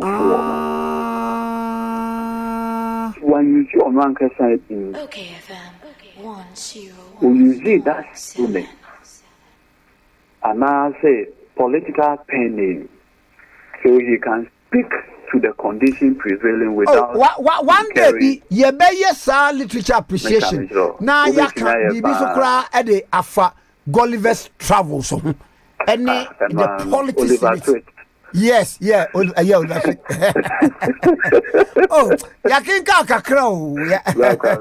Now when we say me William Shakespeare the writers no, the books no, they're not managing who pa Julius Caesar. Julius Caesar. Was a men have lost their reasons. Fantastic. Baby, Mark Antony. Baby, Brutus is on the porch. Was a Brutus na na yeso the Porsche. Na ohun se conspirators na eba. Na anajo no omodi adibia kata nanim. Ehwo na Shakespeare, William Shakespeare personify conspiracy. Was all that conspiracy. Thou art even ashamed to open their monstrous face even at night. When you say Embrana Tuesday, I know. Say Caesar. Say the Eye of March. The Eye of March, yeah. Which is 15th March. Fantastic. Caesar, Enyumre, of course, Tuesday, I know, no be say. Now, what can I say? And maybe be better me. If we are called down in sea, in a Tuesday, I know, say, the Eye of March had come. I'm not yet gone. Not yet gone. And okay, baby, so that mutin in the course so now Shakespeare can be far Casca. One of the conspirators was and Casca is the me man. Seldomly he listened to music.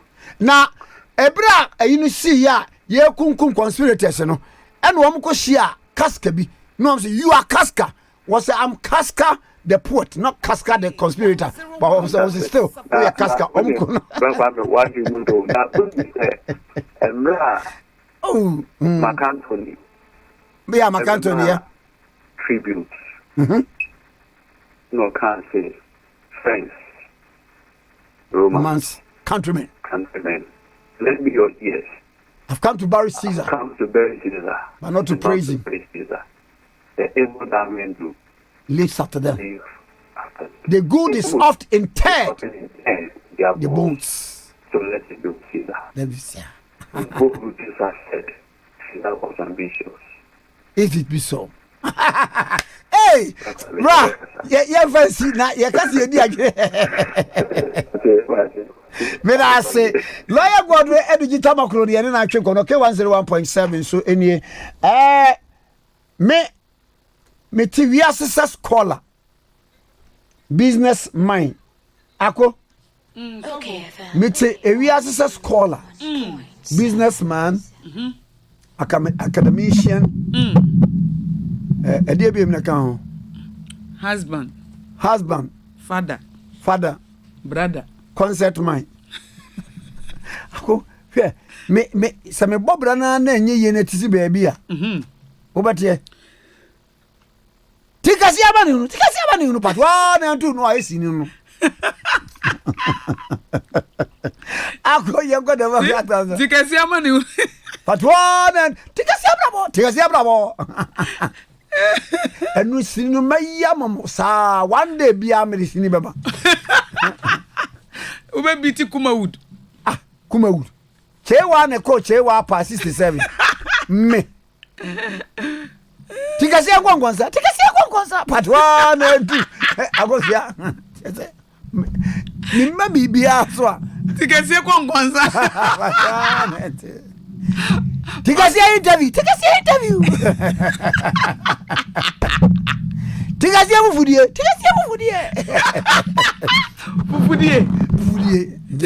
Sini numbo se odi twoba wa na odi twoba eya na wa na wa so na kese menya wa movie.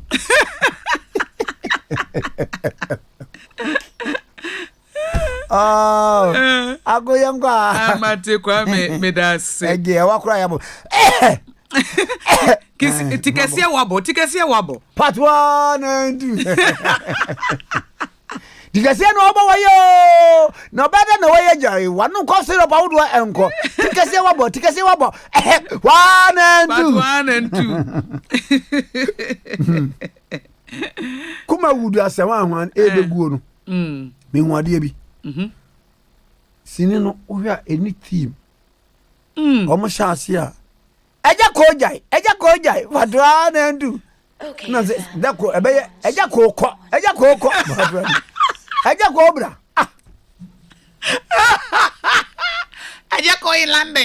Eja ko in London One yes, I'm say aka one movie pen woman and the ya eja ko besi bam ene ene eja ko said answer enna ema no na omo yisini no amu se da bi se egu ye tena ha e comedy koso ya ene binum wo ma ya ase jai koso ya na ya ase wo ma kongu no omo body papa akoyenkwa mate medase Kwame me di daily graphic do bokrata no na ehwase omampani his excellency na Addo Akufo-Addo eda hase a wama krata bi so na krata a wama so no national security strategy launched na Kwame Ghana ye national security ne ho nhyehyɛ ya ye de baba be ya adwuma no eno ena mampanyini abegyafo tintim ena mampanyin so adanadi e de akyere na de nti o madanadi de akyere ne se o ma bia no ezese mu hu ba bia monam ene ne mo beye e de afa ho mo ne so ade hunu efa mo national security obi atese kase Tikese yo pani ene se mu video mo hechi ache papa Tikese yo pani Tikese anyini o mo movie no ene gizo obi ne kwaye ene de wa wonye o ya mesiu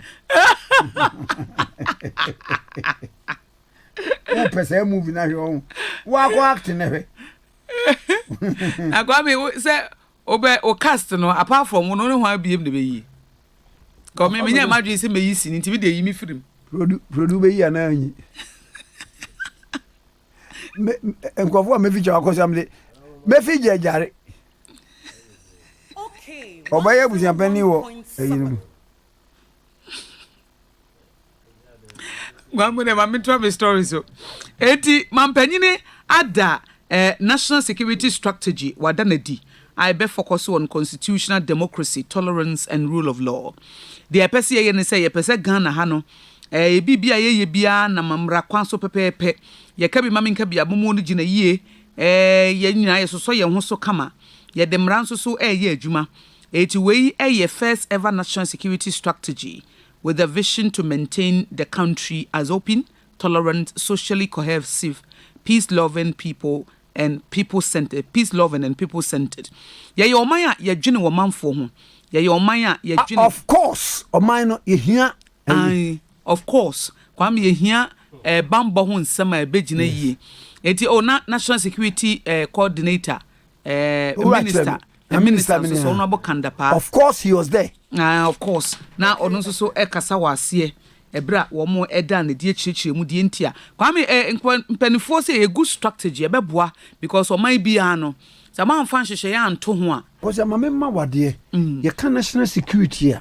Enkrofo adwen omo se oh yes obi ebekunya na omo fi awura. National security baby kura na se aduane shorto e wo region bia. Akose national security national security threat. Yare te say e wo baby a health wise is a national security issue. Oh yes, a threat.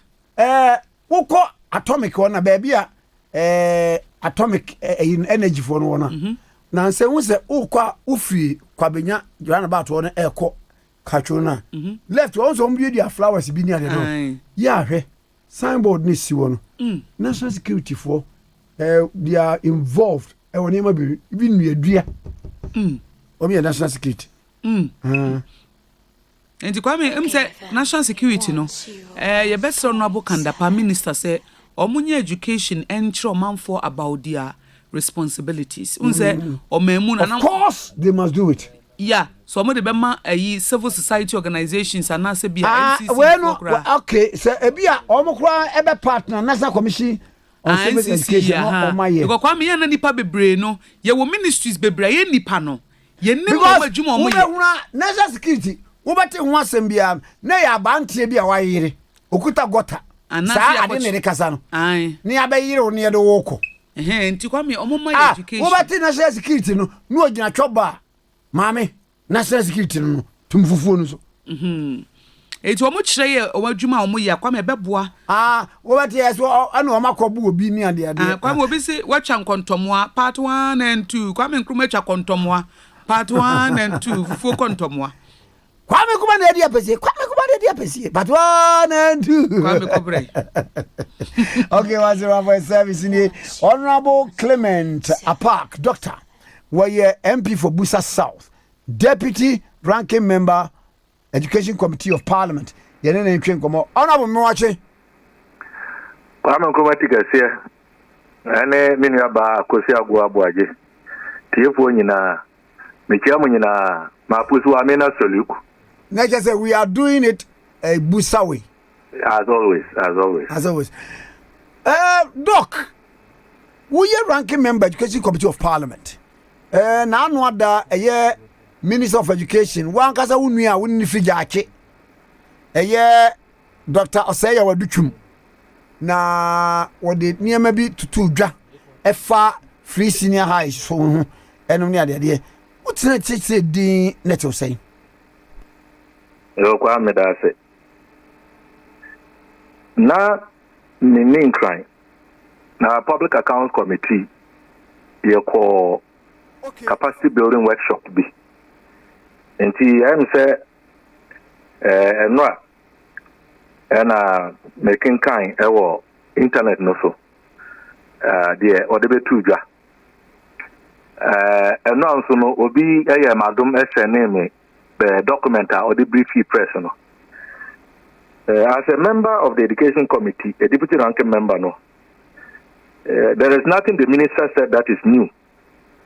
Abia or more munim the air no, and as a woman privilege to be on the Education Committee, no, and as a budget, you pass, you know, earlier this year no womunya binkin kan ye no na ebi abese bibi fufuro bi abetodwa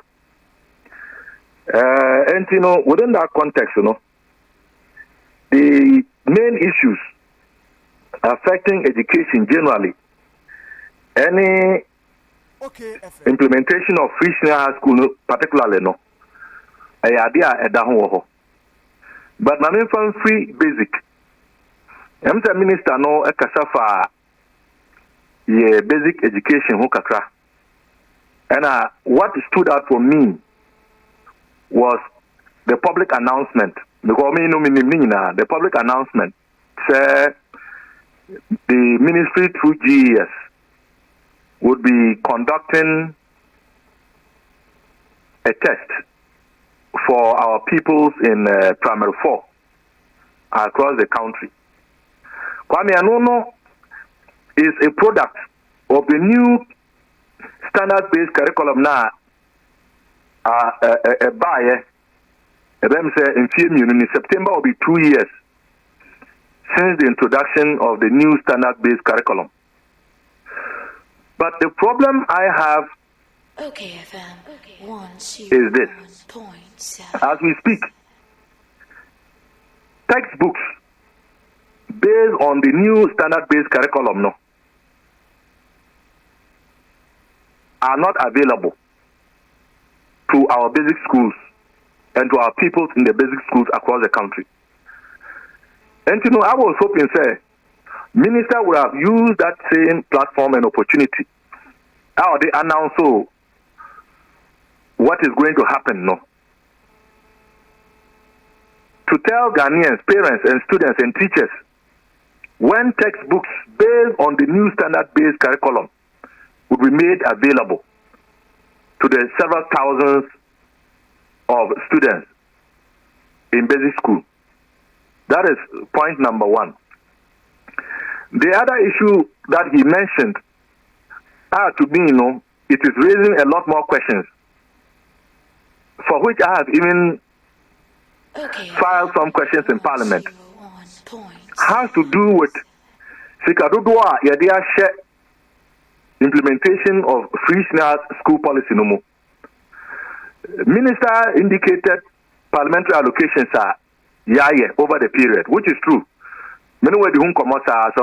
Almost every time I mention the figures.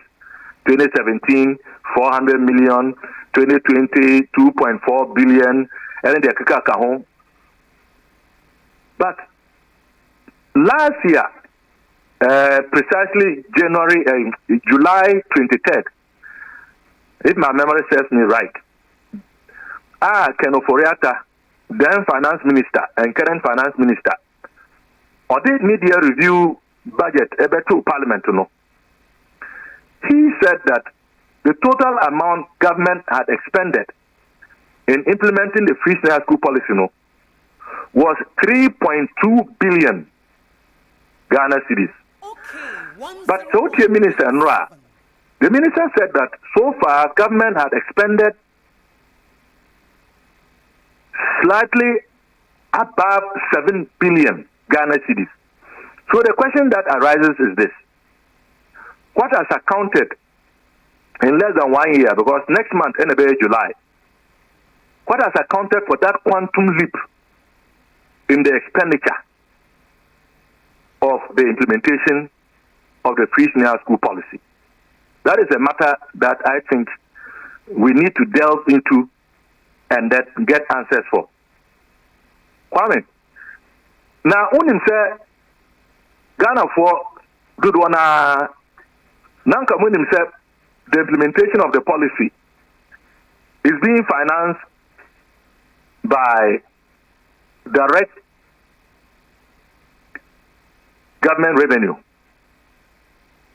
Largely, no nanipa good one na omagrin. I almost say oil money. Sika yenye free a fango no.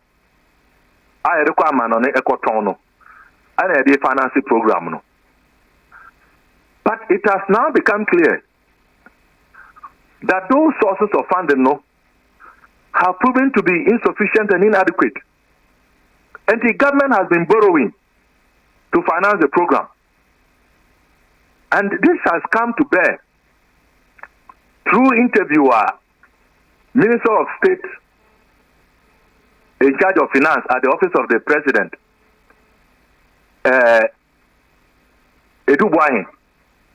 Charles Edubuahin. A grantee interview to Bloomberg.com, where he indicated that Ghana be float to bond of $1 billion, and some of that money would be used to defray loans taken to finance social intervention programs in the area of environment and expanding access to education, specifically the free senior school policy. So it is very clear, sir, we are no longer able to sufficiently finance the program from our own generated resources. We are taking loans. And therefore, we ought to start looking at National Forum now, to see as a nation how we can find a more sustainable way of financing the program. Well, Kwame, Afibiano and Korano Amodoso. So, Sanya Messi Yamu into Afibiani Rebecca. Okay, every year, no. Omon Becho BC, you know. Omodoso saying Afia, all things being equal. And until Nasosha at the beginning of the program now. Now, and Korano, they were less than 500,000. 4 years down the line, even in the budget, it is stated the students in the secondary school system today are slightly above 1.2 million. And as the student population grows, naturally, their needs would also grow. We are still struggling with the provision of adequate infrastructure. One who dormitories nibi. Awo for no wate the omoka and Korano do one answer and say omokasa. I shall share for ne kasa headmasters kwanka. Ayano mabuhunu. Nancy anonymity adawruma. Womonso omokasa. The challenge of infrastructure is still there. And although it is true that government has initiated some infrastructural projects, the rate at which we are adding infrastructure is much slower than the rate of student population increase. So we are still playing catch up.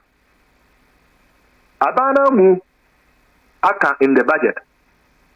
Say 1,119 projects are free as here from 2017. As of the budget presentation earlier this year, only 539 have been completed. Here. The 1.5 billion 2018 Abia Parliament say yama to me now I'm forget financial war.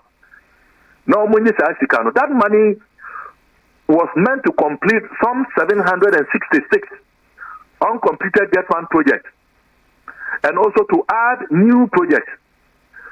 Cabinet memos, any committee report, I have copies.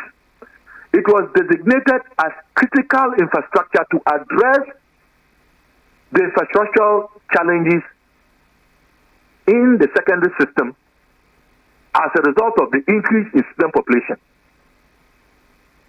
I can tell you that those 766 projects have not been completed. And the challenges persist. The issue of food, and the minister and Shedan Kasan Fahon. But that is also another main challenge. Say, if you don't know Enson Korano, and I say quality number poor, largely because of the centralized system now, adopted in the wake of the implementation of the program. And the buffer stock, and after the Oma contracts, who headmaster no. You have no say. The river brow and one of sign You can't ask what quantities you were supposed to take, the type of food items you need or want. You just have to sign. But the point I want to make is this. It is now very clear. Said the major challenge, including the double track itself, the erratic academic calendar, the overburdened teachers in the Kakakaho, all of the challenges, are a product of inadequate funding. So, yes, Educhim has said his own. He's the minister. He has to try and let government look good, especially in the wake of complaints from direct beneficiaries. Because now, Yanu bin na kasa. Na awufo no dodo na amon ka de ekoso. Na school and kwaranumpo womon ka de ekoso. Achachefo no na womon kasa. And it came as though it was just the politicians, political opponents. And the impression was that when we speak, we are speaking because we are envious. The MPC program will be succeeding, which is not the case. Because Kwame, like it or not, me eco school. Me want for a eco school. My nieces go to school. My relatives go to school. They are all in the system. 1.2 million students, they are the ward of Ghana, not a political party. So when we raise these issues now, I was said buying a supreme because we want the best for the nation, for the future. We want the best for our wards. Okay. I guess it will be a good program, no. Do you know what Kasana Sawama Kwenya said? It doesn't mean that OKFM has an agenda, an anti-free senior school agenda. And that was why when the president made that pronouncement at Cape Coast, I was saddened. But you see, it is all of this that has warranted the minister doing what he did, because the public has now taken over the advocacy. Say, program no ye, but nyama bakum ye nubi wawa enko ye inki yankrekre.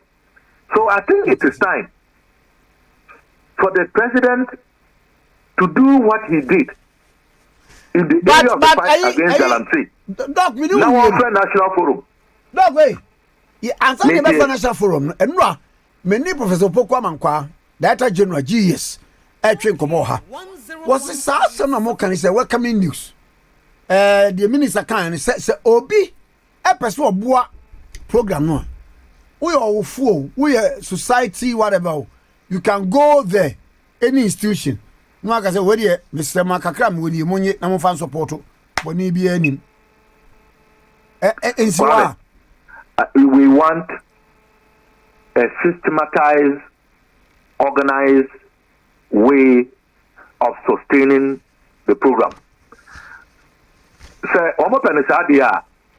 then very quickly, they should reverse the policy that the component that affects the role of PTAs. Because PTAs hitherto have played a very, very important role in supplementing the state's efforts in the area of education.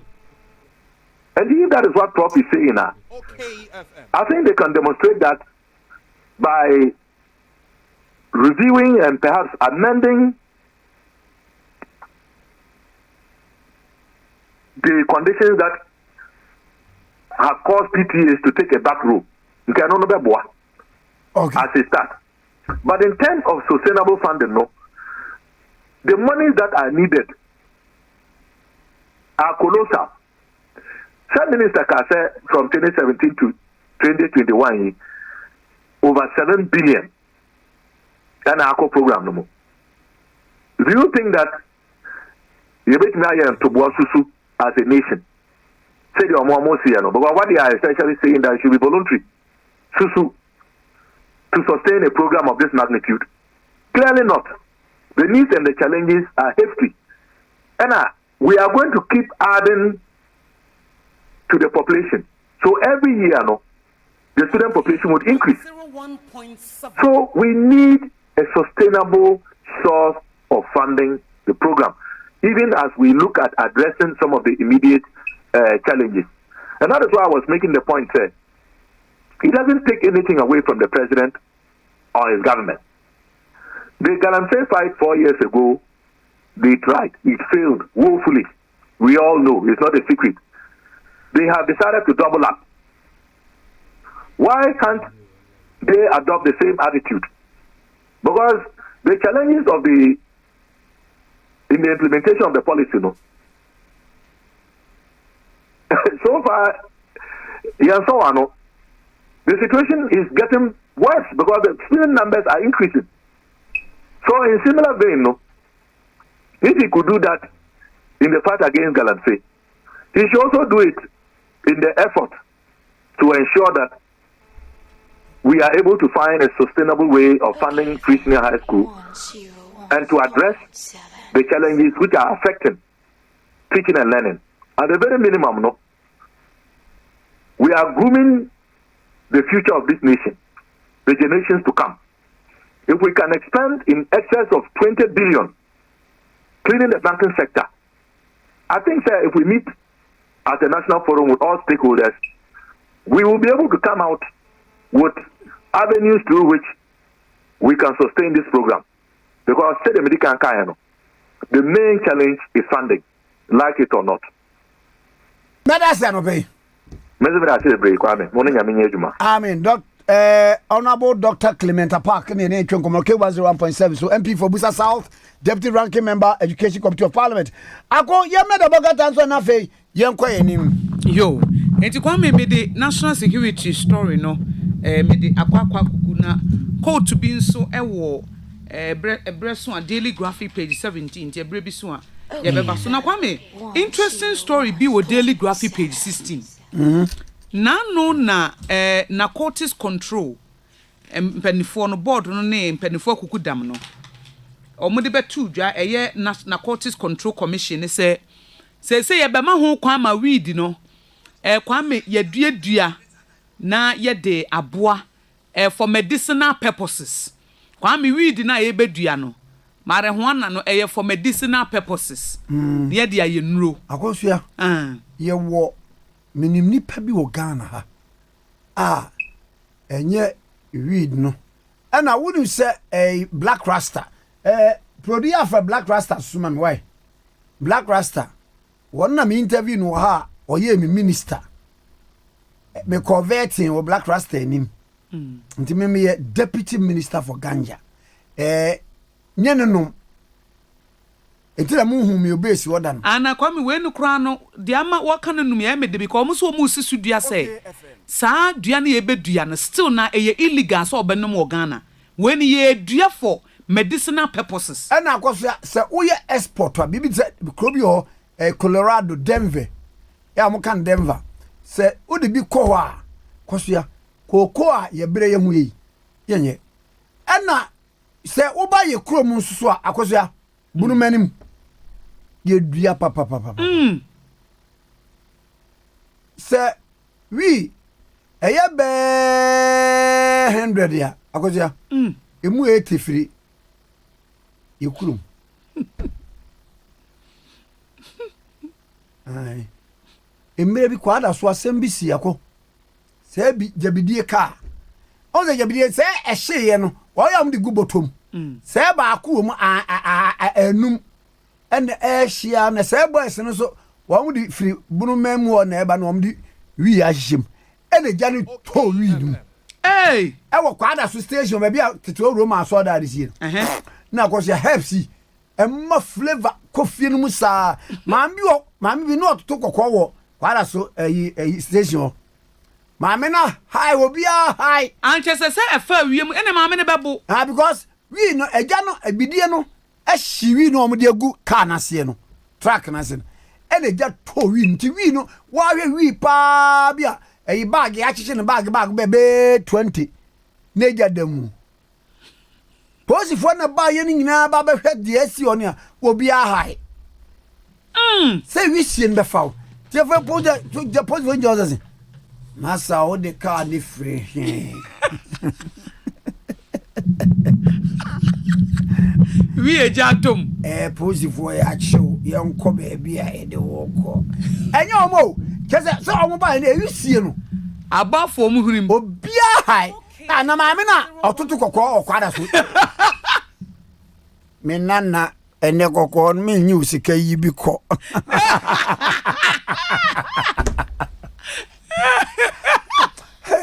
ifo no o ma nyingana maame ne we ni free ni mu ye no na wabo na mami we are ejatom na wisie no obi o area obi a wo ton ne kokko nso me abo no me say police for na omo ba ya no as on inspection so omo ba ya no na wisie no ato we back there 20 ena omo commander akaje so omo ntwa car no hia se nya za driver ntim tunwane ena wisie no fa police for no omo ye level and was it masa na ye den u di jabidie free buna hafo ba adewi commander CNCO na maami na otutu kokwa no kwade oyo maami panimu oh ena ejade tomu on animu ha ena so timi njane kokko tiefo mo ayi adofo mo mebedum no ena efa ni hunim wisi efa ni hunim se wanum bia ma ehodi nyina yekumo eti wa humia anu humia no wa ai na maami panimu se diaze Antiman Sambacho me talk of course. And Neddy Coco de Mento. Ye be na cock or boozing of wood niska. Eh, she now this cab where Yaso has to come fun. Mammy, I'm best what?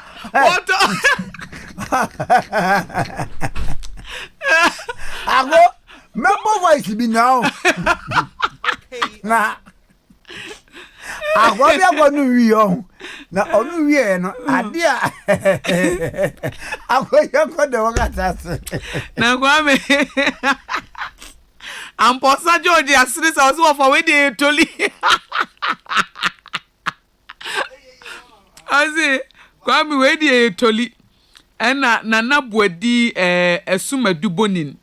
Ose Kwame, this one dear Colombia people will have sing rough if it had happened. Ka Colombia for anko mu batum onyame sum sabilo sana be watum onyame sum sabilo oh sana be watum onyame sum sabilo sana be watum.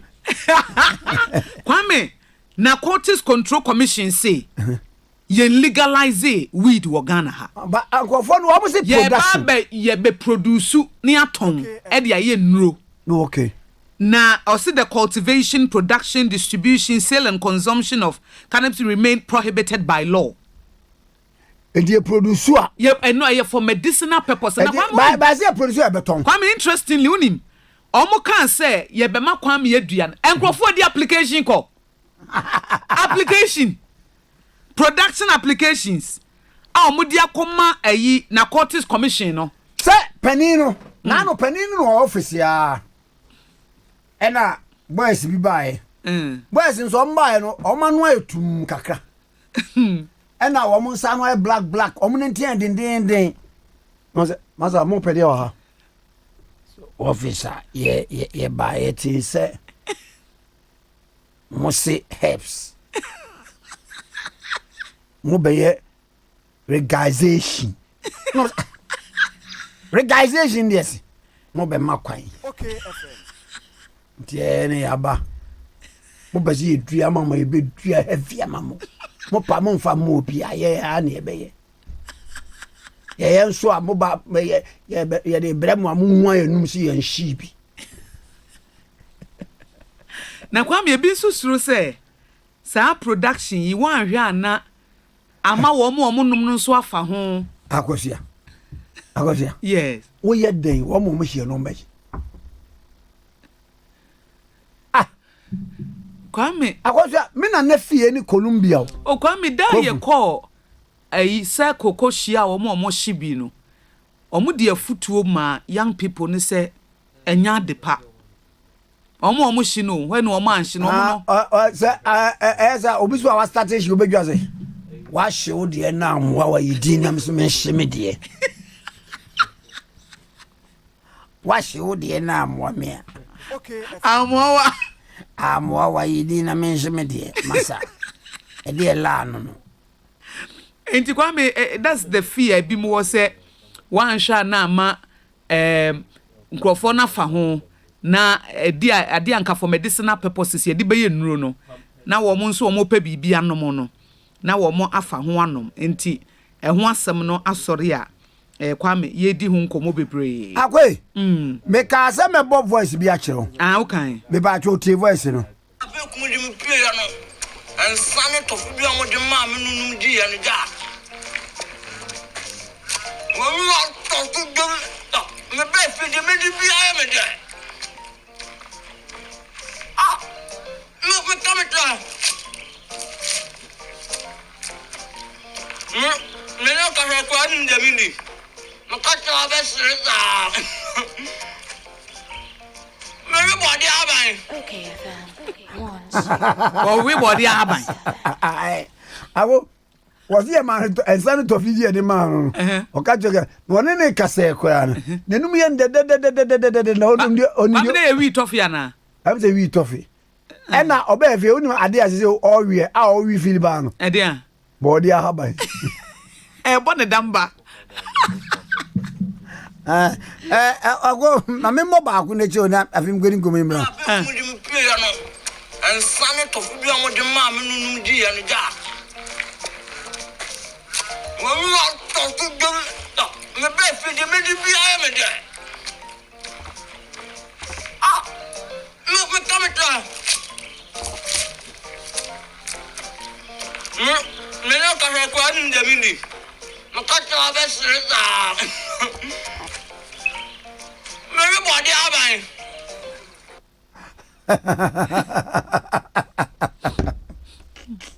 ko se body aban ne wona numu ngwada no odwai Kwame ya bone dam no wo mo adama na ya bone dam na de ekoi de wodi nanum bibi obedi bia ende Kwame say ade na chance ye mo say afri level we na accord this level ba wodi o si oba fie no enima to sa na woni ne kasa go woni ndi odi ori body Kwame Nkrumah send the message wa ha obi say yeboa Paul say this wheat toffee made some guy go mad after taking it and yeboa Paul say Akosua please tell Kwame that we need him on UTV pa me pede e ho na Tete Solomon was say Kwame wa manasere ya Sato Wusuma for see if we say Kwame is about 100 years munyini ade wi nyame bonam gina ho Kwame Kobra Yera Adumako Befi Obadumra Nisa lawyer former director of communications Emma Osunuko Kroko Amanyuko NPP Miru Adumako Befi mwache na boko de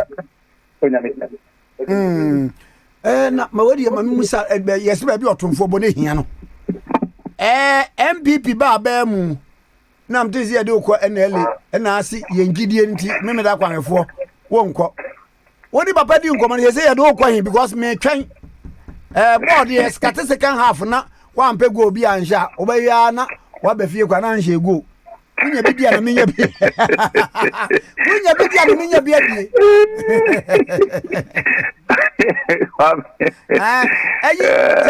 se betezi amfa onko ba bia na me amekọ abankesiem na me kom mampani wa se papa mesraw me ni Adumako Befi uza me ni kora ase Kwame unu say in those days Poli obi asi entafo obi asi entafo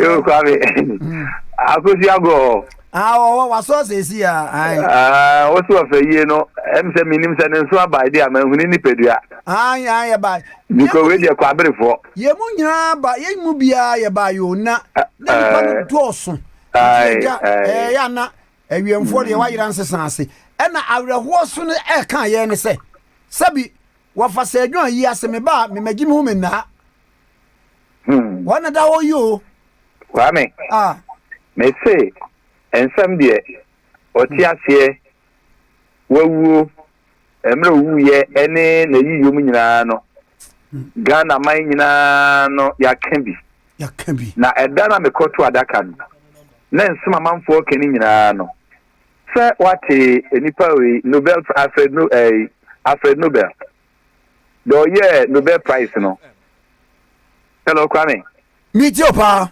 yes Alfred Nobel emra wo ye dynamite a amanfo di kunkum nipa ne niema mebre no dakura no pebo sorry yes okọ akọpe krata no abekenkan ejanse nkyere dwumi ọkọfa krata no onua na wawuo no na kiri ba na awuo afa de Kwame obituary column no unim de omkyere was say Dynamite King dies and he was the merchant of death. Dynamite King dies and he was the merchant of death.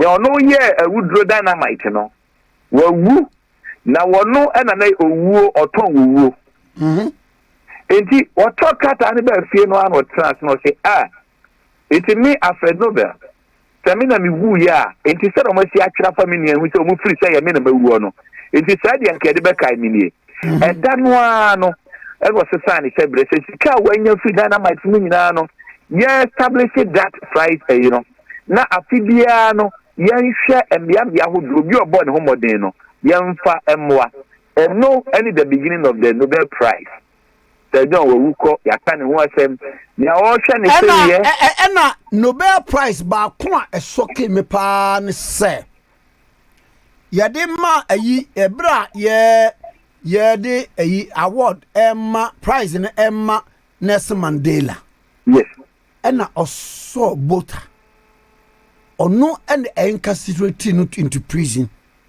na enso oso na nsasa Kwame ukai pa Kwame ukai me wo se ni pa owo fache sa hey se me na had me to prison 28 years bebra ba se me kwaje abasobode no masowo no incarcerated na nsa the jailer na nsa se yenko se Kwame Krata bi adamani ma making kan or say simply strategic growth attracting a crowd to your church.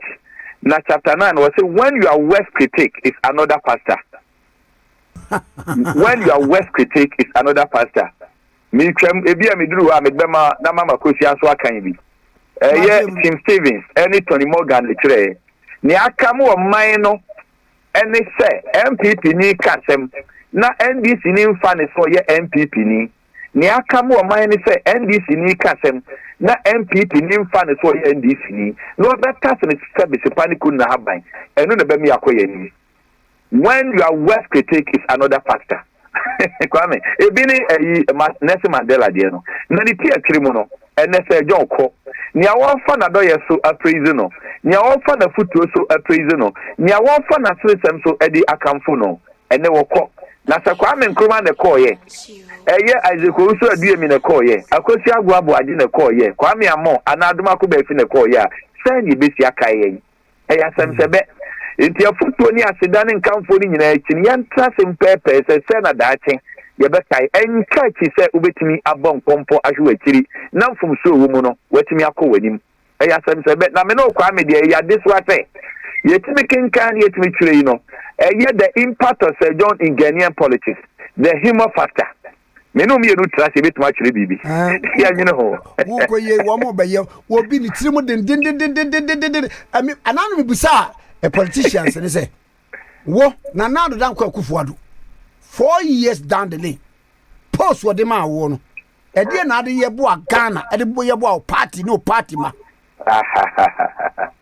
wo say gina ho wani hu antwese yen sa ma ento post ni so bi okay papa mo kan sa dia me no be ya agene wo di we ni to afro no nemu se kwa ba politicians nko ade a onyame du be do bia dia ba bi anybody may can say eja me no me edu nya yazie fo nyom wo se nia me wo bia ma me nya do kwa dance fo ema wo yes na Kwame na na do dan kwa kufu ado nya me nhira no anu wade wo kwa hia na ade me wi a me mfrɛ na efa gu maka no afidie yi so na maka no afidie yi so ese me so bi beyi na do dan kwa kufu ado bonia ya me nye bida enye mra na kufu ado ba ban mu wo ye impo opposition leader no me adoma ko ba fi no wo hweme no wo boa me oba power yi wanye mabro wanye sekirema ya bro oboa yen na embo no asori nti me na yon kufa ene nkita mudie eda so ekwani mu me wira wo su yesu me no tiwe woni mabrabo ene ye betu kura ye ntuwe ana ye nka ye twa krata goja ki di 4 years ene ki ye yi ena Kwame na mami nyina wa fidie yi so na obi ntie say 4 years echo 5 years here ba yi no so obi opa wanya mfaso kese a enye se appointment anasikam na mom watra se say me the margin ebeye nkrata me ye yi a me ye one of the people a ma benefit pa anope ye na me ne yen so for kwani buache union president eye northern sector me kata ba kwa me de kotu nanim anope wonim say da kwani buache eye sofo ne papa na ne papa mu fi be kwai papa preacher pa de fe no da kwani ne papa eye one of the missionaries no mu preach pa na ne papa one day bi wo ya de no okaka nyamsem na kura wo see free care mu no ezo otwa kwan be 5 miles na okaka nyamsem ne hwia mu na hwia se beto ono so obeka nyamsem ena oka ne tiri mu se obe preach wa makoma azie se awurade wasem na me koka ehwio yi a emuna yi ebeto yi wo na aboye se awurade wo behwe wakoa ama osu ato wo bra me tiri koka nyamsem ne dia me ade a me ye ne se me de baaburu no tumi tiri so na me de yakọ eti e be di ka bo wasem no ansa na bo nipadua no na ni ma ahon wasem baaburu no da ni tiri so etwa 5 miles osuo na akomko asamo kafa kata matre ho eye general overseer eye assemblies of God Professor Timpo Manson is also writing the poem eye ti asama eye atwero wode no kwaku apia chairman ni papa ba kono no ai udi asma chokwa abere chairman hey you know everything come back to the Adventist ni nua ba ye fe na bena sewa na ye ne John quartet e wo Ashton SDA o se ba am so kwatena US ai okay Ashton so de me ma me mo ka ho na John beti yo me ma me ka ho na John ba ho nti wo mo di 100 years na me no for say prempesa me na of say John ko ye ne ko gina mu me uzo kire ma de from 1 to 5 yes, government and literature. Or say prempe. Say prempe. I'm not a good person, no. Or family chow. Enti Kwame. Me. Mfie na you know. Me de mabrabo eye dwuma se. Me de baye ade enye sika fam na so aboa me a ye woda ache. Ena ade so na manfo se wo kasa pa ni ama position no at least ye mu bi no tumi gina se see a ma position ye ma position ye trust blame aban ye blame party ye be ye bibi o ka se chama utumi ka che o se aduma ko ba fi enwuma de akoyi nimuma pa enso utuni botoma bibi ema minia chama utumi no tempo so bi nya me hwea so no we sika sei ade sika de yenti chama utumi ni campaign amene ne ye against nia ma so penny o se prempe yes you can only minisika wonu anasmo kai no but asemo kai no o ma me advert yes advert wo de ma me se be wi ase ye che sika ne ye chenim de na akofa nim de a sika besa ba nim de nsada enti ya advert wo de ma me enti papa de his excellency na danko akufu ado de metinu so am sorry na ye mompa ye ma no se bra no so nipa ndo so no se adoma ko fe de be ye bia ma me mom de akwa ma me san kanti so o ma me position na meje ba se ne fom CPA no se papa be yan siseye na ma work under him ni asa ko fom bi wa ye ne e part no ba 2016 no ehia so bia be kwa na office o me ntie ye say we need 2024 no me due for me due minister but for now there Some in Kwame Kwaji Enyam who said Tamno, not party in the opposition, no. I don't want my name to be added. It is a woman and penny for chia, you mupino. We should be resourced everything. Sense Sabi, me Kokrasia Yenime, me Kokruma Yenime, or Nante for me from Messane, will be enemy and Casa, will be at the Eka, and into the Messerano. What the money, young one was a matiti in Semibri, Papa no answer the wedding como, name of Minians as a penny, I will start from the now the number. And Obi Kwabro Chileno in Nam Kumasiasa for Makuma Chinametu, over and what didn't feel you, no, so no, Jana better Makum Dadem. And yeah, Ukwadam Pai, but they said, you make us home than Yami. On one dama. Where dear Babano, one person, Miniani. Now, Echo the dear, no one's ready to be. No, Mamma and some Bakwanam Uniswa, and tea, a fair war. And now you need a digital collection, come on, can say. Yaman Penana Danko Kufuadu were the most pampered president ever. Says and some of the Canepa, Mampeninda Mahama, also, and Kofoba Trin in Samanko, oh, when the Enkawi. Wako to say, John, a year, Nipaco Castle, Rubianka, Howe, and only at the Keka. What do you say? Medasi, assembly didn't interview if so much that you for, but written up of fire. Mammy said you for na yesi nyame asomdwe mfa mo man no yenkoso mompa yemfa ntom ampani na bedi achi ne afrafo ni nyina yeni aye man ni menia digital macro is a lawyer by all standards na sem no kana no pay no meda na se so wodina ne yebo o mampani Akufo-Addo o is the most pampered oba ban mu ne apampa no na enokura no positive agenda no asset dia mai oya de pa yebo odin Ghana fo ntira de bone se enkwada na 800,000 finish me call you saying FSH eco SHS nen na dan Akufo-Addo modin monti no se nyame adawro ma enkwada 1.2 emu 400,000 abeka ho a